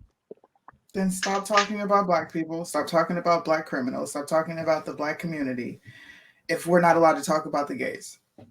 That's my only. But you're literally saying I don't talk about the black. I talk about black crime. Yes, you do. Yes, you do. I talk about black. Talk about the black community. I was the first one. We've had several shows where we've talked about the fatherlessness, what goes on in the black community. Like, yes, you do. I never talk about that. To be very clear, that is So we've never had shows. We're gonna sit here and act like we've never had shows where we've all commented on the black community.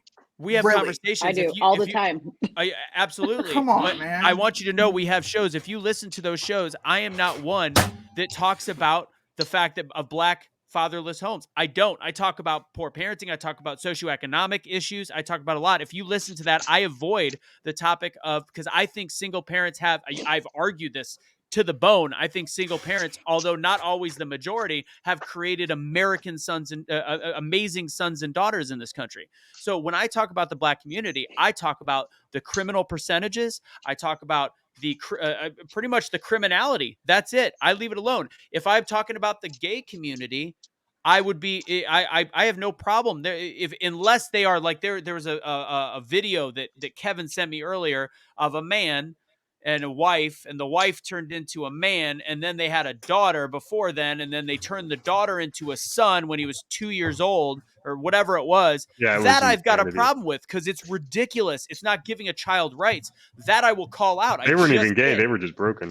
They were just. I mean, everything about it is wrong. But when somebody is like Brian, although again off his rocker, he believed in the same values as you, that men should not be married to men. And again, I Brian's a bad example because he was a lot, like a lot. But I'm saying that there is a traditional Christian gay man or woman that are considering themselves to be a part of a movement to make the country better, and they will be kind to their neighbors. I don't accept them, Russo. You accept them. Yeah. No, I don't have to. And I never the beauty said you of America did. is I don't want to. That's and not I don't want to. That's because not the it doesn't go along with what I believe. You're asking me, what is the big deal? Why do we need to call it out? You know why? Because I want to be separated between the wheats and the tares. I want, for when judgment comes, the Lord to recognize that I stood up and stood for what was right. I don't know how else to help you guys understand. But you sin. This we is all how sin. What are you and I don't continue in sin. I don't walk around and lie. I don't walk around and cheat on my husband. I smoke weed. Point to me in the Bible where that's a sin. There's the part about being a drunkard. You drink on occasion. You drink by, Why? Jesus turned water into wine. I get it, bro. But you swear you're leveling sin. That's no, I'm not. I'm telling the truth. Jesus said, "Go and sin no more." I don't actively wake up and go commit a sin. I don't. So I don't that every steal. day, I'm not just jealous like of every anybody. human. I keep the Sabbath. I don't murder anybody. If you look at my life and you look at the 10 Commandments, it lines up.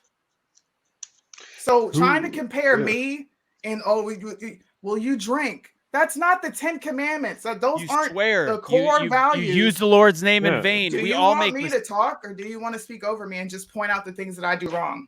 I don't want to point out anything that anybody then does why are wrong. you? Because I'm point out talking. other people. You point out other people's issues, and that's where the problem lies, in my opinion. So nobody can talk about anybody because nobody's perfect. That's great.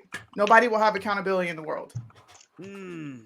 That's a tough one because we're talking about that's what I'm saying is I've said the whole time you are allowed to feel that way. I am saying what is your end game? Fuck is not a sin. Respectfully disagree. Thank God. You don't even read the Bible. This is what I don't understand, and I'm going to challenge you on this. There are so many different sins. Let me finish. You don't study the Bible. You don't even know the Bible. You pull verses and won't even read the whole chapter to tell me what it's about. So us comparing Bible verses, I'm going to be honest. It doesn't mean much to me when you bring up verses because you're using those verses that everyone else in the world uses to demonize me for what I think. You are 100% a more knowledgeable Christian. I will not disagree. It's a way to demonize people who read the Bible and know what scripture say. Okay, I'm going to pick out a text that goes right against what you say. So I have been on multiple mission trips in my life.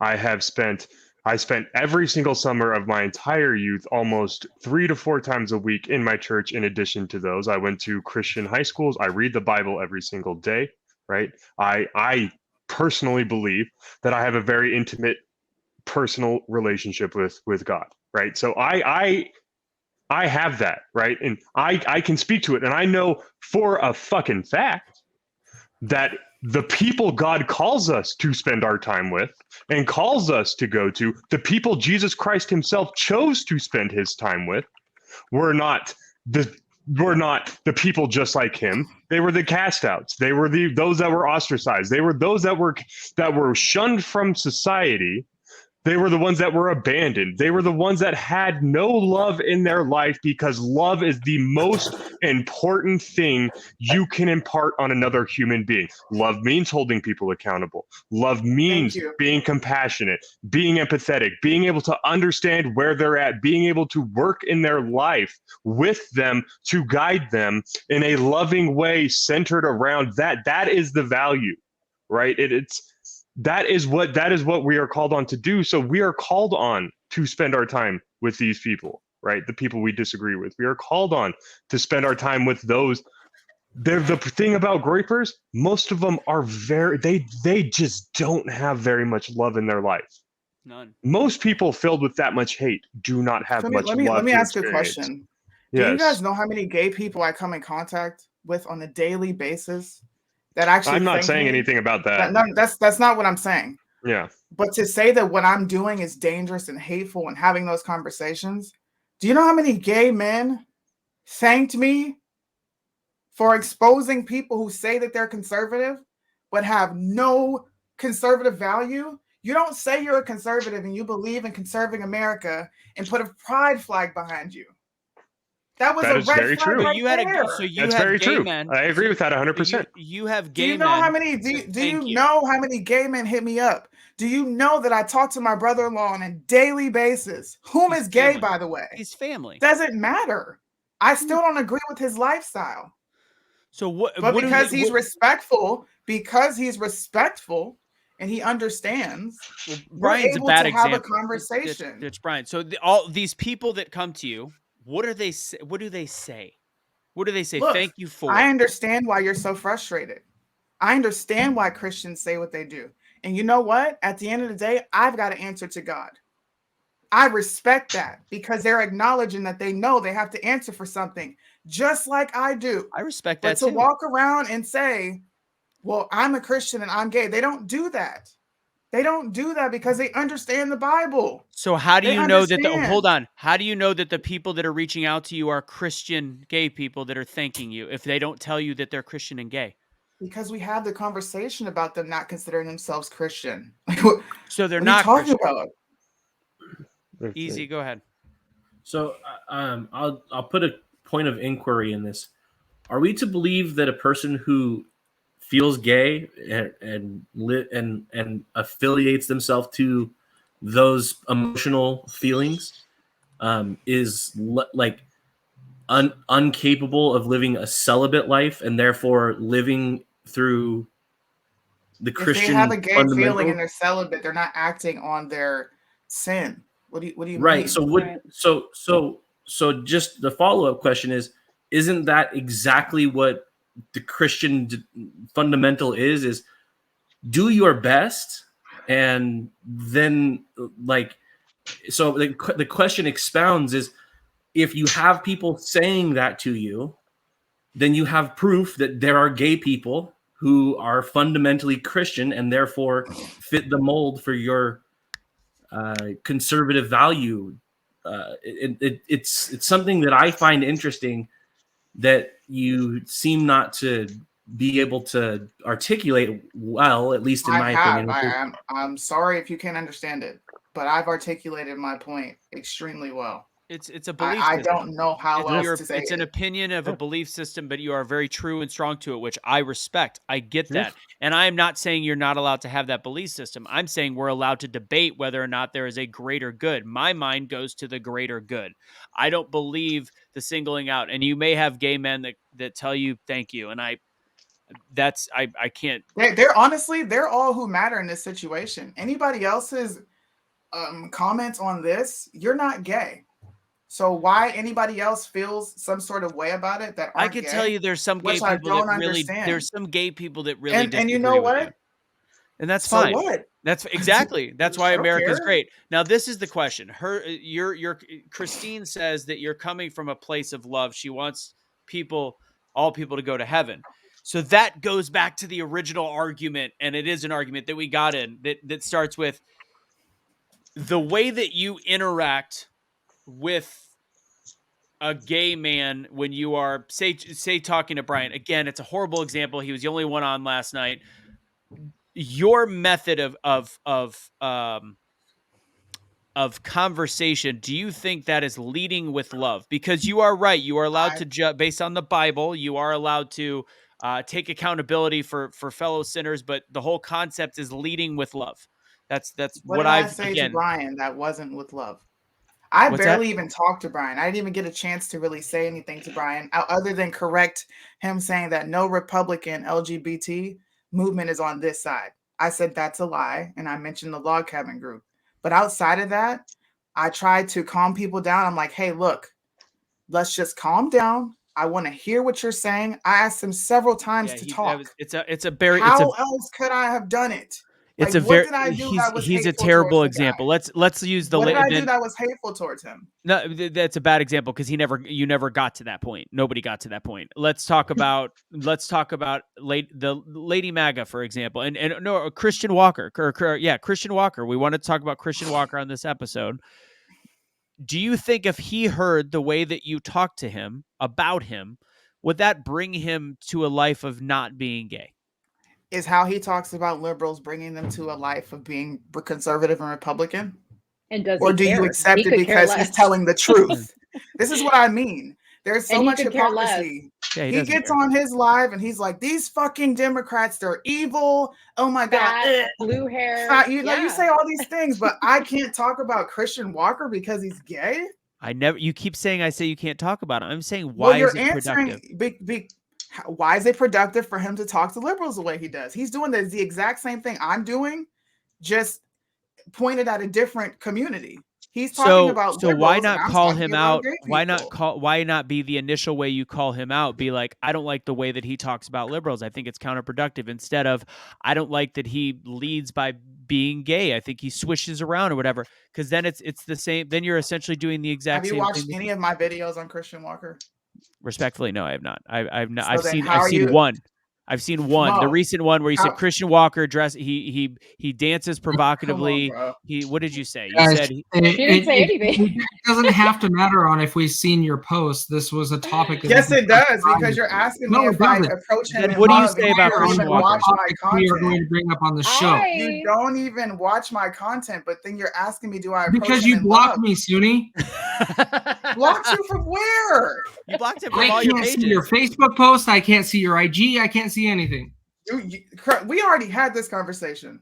I don't even know why you're bringing this up, because the first person to block and unfriend was you, Casey. So then Since you we did it. want to get personal on So here. after the No, it conversation, you was. blocked him. I Whatever. I didn't No. block Wait, him. wait, If you want can to I look just through my say- phone, Yeah. go ahead. Can I just say, What the I fuck is this? personally am a conservative. What is that? Oh, thank you. Hold on, give me one sec. I personally am a conservative and a Christian, and I love Christian Walker. I think he is hilarious. I love the way he attacks liberals, and he doesn't do it with love. He just goes ham on them. Just like I love how Suni does it to other people as well. Well, I don't care. Listen, hold on just a second. no, you're good. You know, Suni and I totally disagree on Christian Walker. And I tell her all the time, and she laughs at me. I'm like, I love Christian. I think he's an entertaining character, right? I also agree with what he says about liberals. And I agree with what he says he believes in, right? But he also does lead sometimes with being a little flamboyant and gay and all this other stuff, which is fine because I can separate the two, and I'm not taking political advice from Christian Walker because I have my own brain, right? That's the huge point. Exactly. Yes, exactly. But don't you think he but could be bringing couldn't he possibly, as a gay man that is a little bit flamboyant, and you know, the heels and dancing provocatively that Christine talks about, I get it, but also that's not, he's dancing like a woman. And if you've been to a dance class that's just dancing like a woman, I've seen these things. I've watched them. I understand. And he's wearing heels. It's weird. I get it. Yeah. It's weird, but it's, yeah, I think we're again over sexualizing just dancing like he is weird. I will give you that. But at the same time, don't you think maybe he's going hard and you know, as Bobby Saw said, comedy is the Trojan horse in politics, like, you know, leading that way. And if you don't think that he has the ability of bringing people from the left onto our side of overall political messaging, going, there's a gay guy that's, maybe I'll listen. Maybe I'll at least engage in a conversation. And maybe there is some people on the left that are like, that crazy purple-haired woman that's wearing the BLM stuff is nuts. and maybe I need to shift. And maybe there is some black men out there or gay men out there that are going to want to switch our side. Do we not want them on the same side? You know what I was saying to Suni earlier? How amazing would it be if we could have conversations like this with people like Suni had yesterday and not know that they're gay or conservative or black or white or whatever nationalist, right? That we could have these completely anonymous conversations where all we hear is our voice, which ultimately is our heart. I wish that could happen more often, because I hate hearing the word conservative and gay and Democrat and da-da-da. I hate it, because I have friends that are Democrats. I have friends that are gay, and we have a great time together where we don't talk about politics or we don't talk about church. You know, they're just good people. Like, what happened to that? I don't So know. this statement, don't be offended for others, I think is ironic, because I think that, Christine, you're being offended that I am calling out Suni. And I'm not calling out Suni because she's not allowed to speak. I'm saying why I disagree. This is why a conversation happens. So I'm not being offended for others. I'm saying, as somebody that looks at a big picture, that has conversations with myriads of people, that the overriding theme is the concept How many of myriads? how many myriads? I said it a couple times, didn't I? The concept is to have more people on the same side of overall good against evil.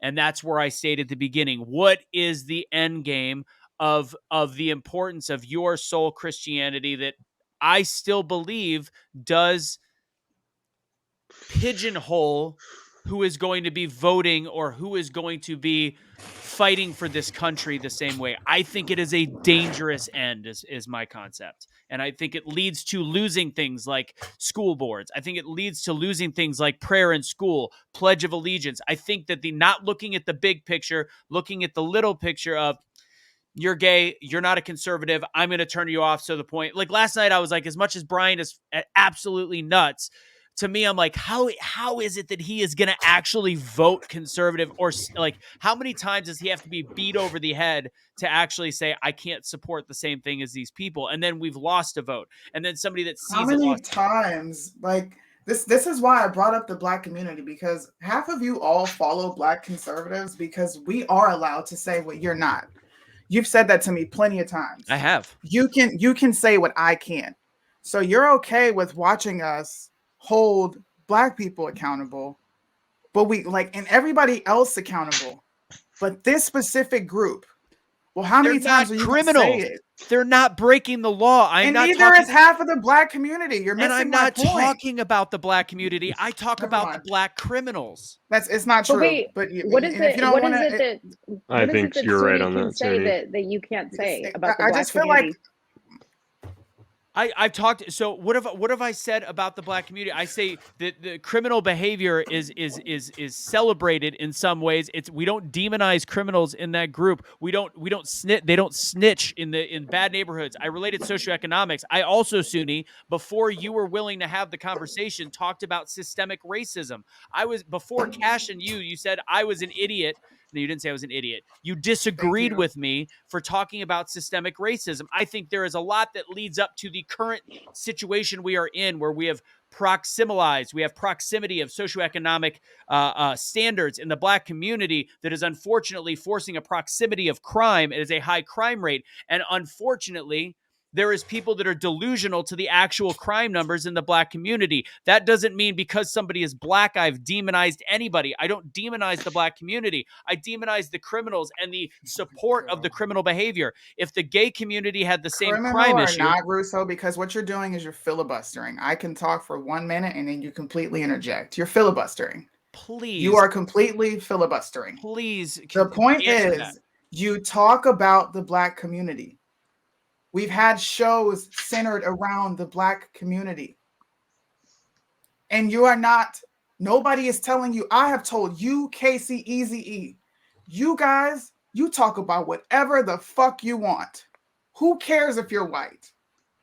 I have encouraged you to speak on these issues because it needs to come from more than just black conservatives. There are people that listen to you that are black. I don't ever tell you, no, you don't talk about this because you're not black. or because I feel like you shouldn't be talking about it, or because Black people are going to take it a certain way because it's coming from you and you're white. It's literally what you're telling me in regards to speaking about gay people. It's coming off a certain way to them because I'm Christian and I shouldn't be doing it. Then you should never open your mouth about anybody Black. Never. Whether it's criminality, fatherlessness, proximity, you shouldn't be talking about it. You're not Black. Yeah. But not all gay people. You're going There's to no laws filibuster, being and I made my point. Kevin, you understood, right? Yes, I feel like understood I'm exactly speaking- what you're saying. Yeah, she has the same liberty to talk the way she does about gay community as we do to talk about the Black community. Because guess what? We can talk about what the fuck we want. I don't think I've ever had a problem with. I'm not saying but she has an issue of talking. I agree that she is allowed to voice her opinions. I am allowing myself to say why it doesn't work in the long run. The long game is So how this is what I'm trying to line up. How does it benefit in the long run to call out all the things wrong in the Black community, but I can't call out the wrong here? It's not beneficial to call the wrong out here, but it's because currently the Black community votes predominantly left, and those and you're going to keep them voting left. By pointing out facts, that's the best that I can do. That's point the out exact statistics. Same thing I'm talking about. So what is the fact on the gay community that they sleep with men? That's not a that's there's a very high rate of sexual molestation amongst the gay community. There's a lot. That's not a single fact that was ever brought up during last night's show, during any show. We're not talking about that. We're talking about the choice to sleep with a man. So if you brought that up, that's a different story. That's a fact. Instead, you are bringing up somebody's preference on who they are with, who they love, and then you're saying, I'm going to clear you up. Okay. And this is the last time that I will verbalize why exactly I speak on it. This is the last and the final time. I talk about any gay person that is supporting legislation that goes against everyone's freedoms here on this screen. I fight against the log cabin group, and I will continue. They push don't ask, don't tell. They sued our government. They're pushing for teachers to openly be gay in school. What does that provide for our country? And those are good points, right? If they're pushing for things that are not in line with the values that they should be pushing, then they must be called out on it. Because if you call yourself a log cabin Republican and then you're pushing for alternative critical theories, not just critical race theory, but there's a lot of kinds of theory, and there's a lot of cultural Marxism that goes into it. I love that word. Yes. This has nothing to do with who they sleep with. I have gay family members. Yeah. I don't talk to them and say, what did you do in your bedroom today? We don't even talk about the fact that they're gay. We don't talk about it because it doesn't matter. But when you keep leading with that and you keep pushing a narrative and you're pushing stuff that we are fighting against, we are supposed to call it out. So are you fighting against legislation? What are you fighting against? I just said I was. There's log cabin Republicans that fight against what would generally be considered traditional conservative values. So agreed. So can we agree then that there is at least one group of people that we all disagree with, which is the log cabin group? We generally disagree with them, right? So this is national level probably. If that. Well, this for me is where that I don't have the conversation meets all of us in the middle. Is we can hate the legislative points. We can hate the ideology that is pursuant to that group. We can speak out against our desires to see them succeed in that. But one of the ways that I think, and again, I'm going to check myself here, but it is not unusual for you to take somebody in and try and teach them that, look, we have morals in common. We have some things in common and some things that are outside of commonality. So at some point, right, when we're trying to get a voting block together to push the general group of morals in a direction, it's okay to have tremendous disagreements and even say you're wrong. But where it breaks down is if you just disband that group altogether and you say, I can have nothing in common with you, including the opportunity. Group if they're pushing for legislation that goes against what we're fighting. I agree. You're not hearing me. I'm sorry. what it comes down to, but I have to see the actual legislation more. Go ahead, Kevin. Yeah, Look, what it comes down I to. challenge you to go research. Go read every piece of legislation that they've stood behind. The only one that I support is them fighting against same-sex bathrooms. That is the only piece of legislation that I support that the log cabin has fought for. I've done my research. I don't speak erroneously on these subjects. Yeah, what it comes down to is if you personally feel that like politics is more important than the morality and just getting a win, having the log cabins on your side because that's more people to vote Republican is different than having a set of principles and morals that you would like people you associate with to share and if people that claim association with you to share. Because if you want to associate with the group and there is a set of values that drew you to the group, you're allowed to be upset if they start trying to bring people in that did not abide by those values. You're allowed to be upset by it. Agreed, 100%. And again, I don't know enough about. I said the log cabin conservatives that Trump had to be careful with because again that can be demonized in the media. But I don't know enough about their legislation. So again, if that is what they are supporting, of course there's issues, but that's not all gay people. I never said it was. No, I'm getting irritated. The log cabin Republicans are a very specific group of people. Very small. Person, very small. So, very but we've also had the discussion that we should be calling out every. Okay, so Cheryl Dawson says, "Is it votes that I have in mind?" No, sounds like it. You keep talking about votes. That's why. That is why I'm addressing this point. I am saying that the way that we create change in this country is by unifying as a voice that is all in similarity and commonality together.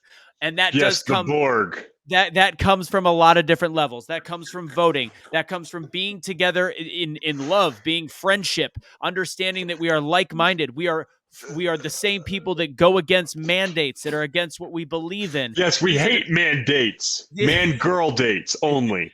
These are the importance in terms of, is it votes? No. Is that one of the elements in this country? In order to get evil out, you have to be strategic. If you are not strategic, you will lose every fiber of your Christian belief system that you have. And that is my personal. Excuse me? It's already gone.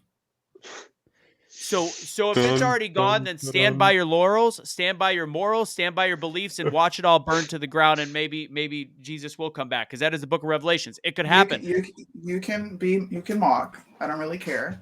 That was an actual statement. I'm being that was realistic not mocking you about where this country is, and Christianity is something that is becoming obsolete.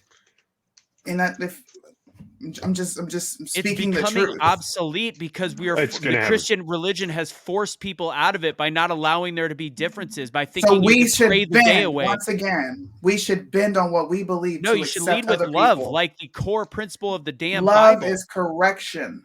I love my children enough to tell them when they're wrong. You could tell them when they're wrong. You could say, I disagree. That is called I disagree with your lifestyle. I still love you. That is not, you're an abomination to God. That is where it changes. I'm going to talk to my children. To be very clear, my opinion on this issue is about unifying factors, and that's it. I would like to see more unity in our community, whether you're on this side of the spectrum or this side of the spectrum on your beliefs, is really, at the end of the day, something that is going to be debated until Christ returns, in my opinion, right? So we know that that's going to be a fact. So what we should be doing, in my opinion, right now, as a group of people, is finding the opportunities to be in unison and in tandem and walking in the righteousness wherever we can, whether that's with people that are not inherently righteous or whether that's with people who are more righteous than I'll ever be.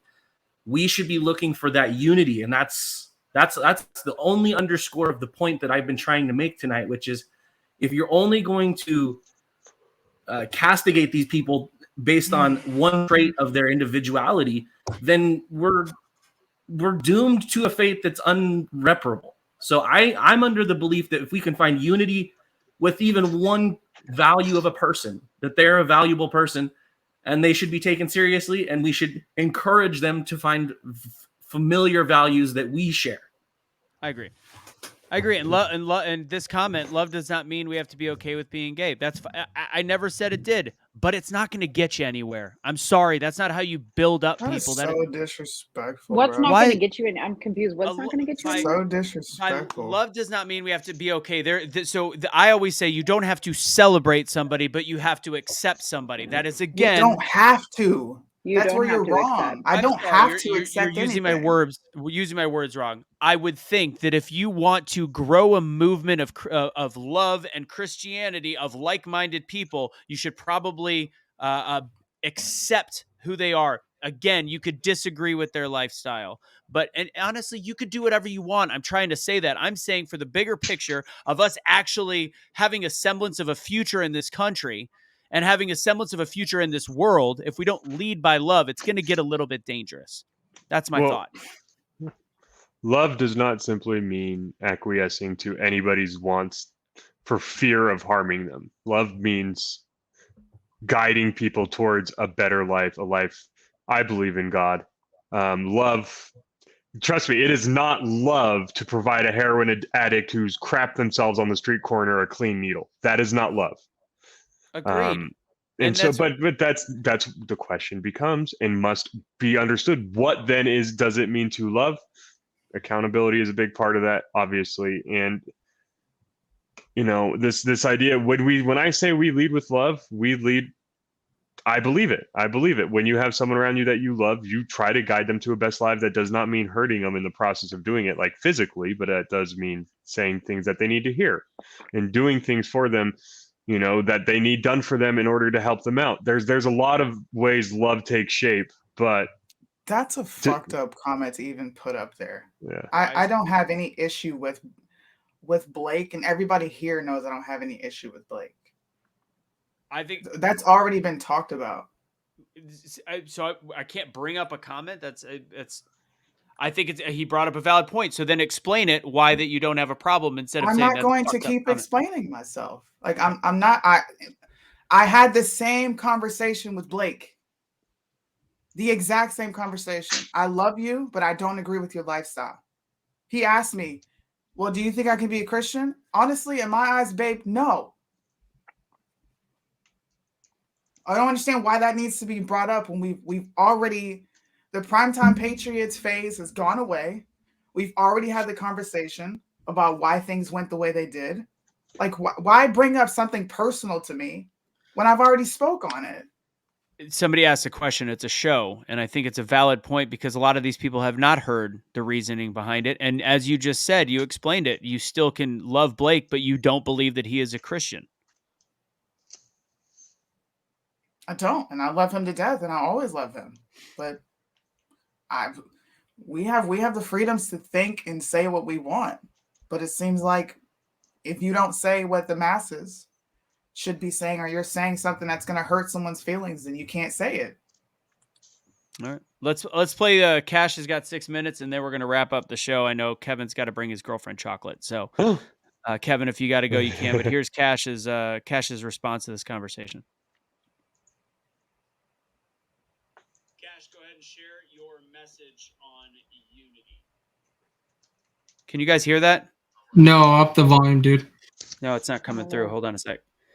Bum. Why is it not playing? Give me a split sec. Ooh, look at that lens focus. Look at how it's got such great lighting on that just recently trimmed beard. You like that? Are you pointing out how white he is? Yes, I believe so. Let's go ahead. Let me change it to this. Give me a split second again. And stop screen and share. I didn't know the audio would come through the computer instead of the. So here's a text or a audio from Cash. Here, this should work. Let's give this a shot. Cash, go ahead and share your message. Is it not working? There it goes. Okay. On Unity. All right. Well, first off, I just want to say I hope everybody's having a great day. I miss all of you guys, and I can't wait to be back home with you. But I got a couple thoughts, man, about unity. Especially being inside of here, and I'm not going to take up too much time to do it. But going into it, I just want to say America was founded on a belief that all men could be equal. created equally by God. All right, all men. It doesn't matter your race. It doesn't matter your religion. It doesn't matter your creed. It doesn't matter your job description. None of that matters. It doesn't matter what nation you're from. All men are created equally. All right, with certain unalienable rights. Among those, life, liberty, and a pursuit of happiness. However you decide to pursue your happiness. Some people might not agree with the way that you do it, but it's your right to. As long as you don't defraud someone, as long as you don't harm somebody, and as long as you don't, steal, then you're good. You haven't broken any laws. So in this country nowadays, you see people split up over things that I would think in this day and age that we would be past. We would be past these things. Like, I'm gonna use this religion, right? Religious freedom. You have the freedom to worship whatever you want. If you want to worship God, if you want to worship a doorknob, if you want to worship the devil, whatever it is that you want to worship, which I don't recommend you worship the devil, but people do that, and that's your right. You know what I'm saying? And it's my right to have an opinion about it. But it's not. I don't have a right to keep you from doing it. That's the difference. So, gay marriage. Gay marriage is something, people, it gets touchy. People think, a person shouldn't be able to get married to the same sex. Well, I don't, just because, like me, I don't agree with it. I don't think that, that's something that I would do. And that's what I mean when I say I don't agree with it. Like, I don't disagree with it, and I don't agree with it. It's just I don't want to marry a guy. You get what I'm saying? So I don't care what somebody else wants to do. If somebody else wants to marry a guy or a girl, marry a girl, then that's their business. If that's their pursuit of happiness, then who am I to say that they're wrong? That's not my place. And then you try to use religion in the mix of that, you can't do it. You can't use religion to say that somebody can't do something. You can say, I don't feel that it's morally right, and that's your opinion. But to say that somebody is less than a human or less than a person or less than a Christian or whatever because they decide to is wrong. Because God gave everybody the free will to choose to do whatever they want to do. And He is the ultimate judge at the end of it. And the only person in the Bible is somebody who's perfect. You're perfect, then you can judge. That's why he had a woman that was before him caught in adultery. All right, Mary Magdalene. Y'all heard the story. Mary Magdalene was caught in the bed with another man who was probably married, and they were fornicating, committing adultery.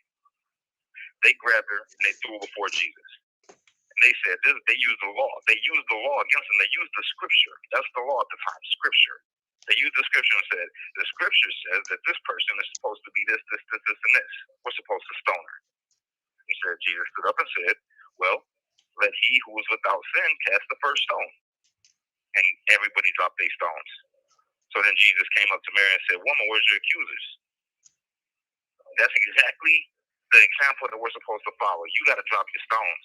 If you're judging somebody and saying that they're less than a Christian or less than a conservative or less than a human or less than an American or less than anything based off of your belief, that's just wrong. This is America. This is not Rome. This is America. This is not Russia. This is America. This is not China.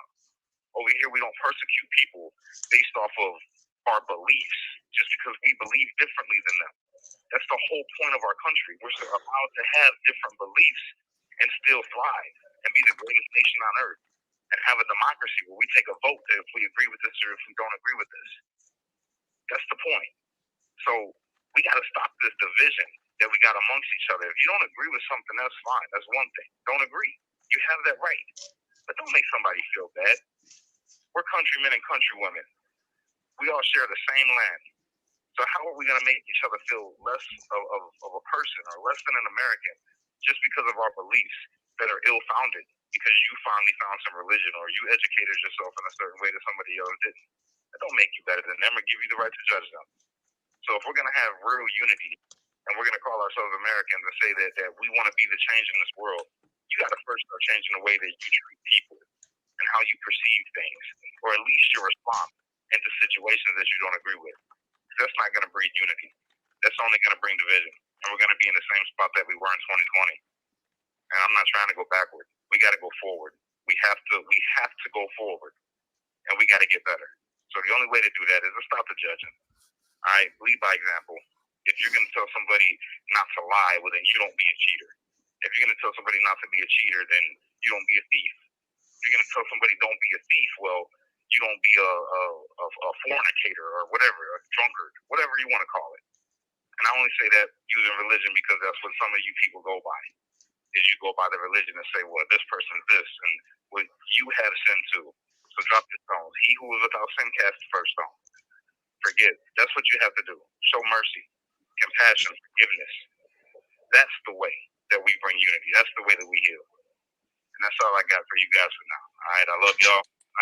Don't fight. Be a street light. Only you can be the change that you wish to see in the world. And when you get too stressed out, remember to pray, America. Because without God, everything falls apart.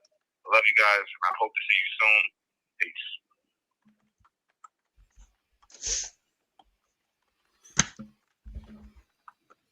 That's how I feel about the whole thing, personally. And I want to respectfully say, Sunni, I don't disagree that you have a right to speak. I have a right to react, and I have a right to think that there is a bigger picture at play, and it's not about votes. It's about unifying and not dividing. And there is a philosophy that you have with Christianity that I understand, and I respectfully disagree that it is the way that I view Christianity, and you may feel a different way, and that's completely fine. That is human. And I think a lot of people in the chat are torn on this one. They're split. There's a lot of people going back and forth. So at the end of the day, I think ultimately there is not going to be a consensus where we are all going to agree. I just know that the philosophy that I've always had with Be the Change and with Kevin tossing a quarter in the sky is a flip, actually perfect analogy. It's a flip of a coin the way you're going to feel. But at the end of the day, there is one side that is typically going to be more effective at changing the world. And I think love, compassion, and less judgment can change the world. If you view Christianity as different, I understand that. Does anybody else want to go? I just want to say much love to Cash. That spoke a lot to me. Mo, you want to go for it? You can wrap us up and take us out. Yeah, I just want to say much love to everybody. Sunni, I love how strong you are in your beliefs. I wish I could be like that sometimes. But I love that we had this conversation. It's a hard conversation to have because whenever you talk about your religion, your beliefs, it hits home for people. And I know that Sunni, this is a subject for her that she will never break ground on, and I totally appreciate her for that. But I respect everybody's opinion on this. I think the one thing that Cash said that I think we all need to do is put out what we want to get back. Point blank, period. That's it. Agreed. That's all I got, guys. All Have a right. great night. I hope you guys gained something from the show. God bless. Take it easy. Kevin, I hope there was more heads than tails on that one. Take it easy, guys. God bless. Bye. And plenty of tail later. Don't worry. Okay.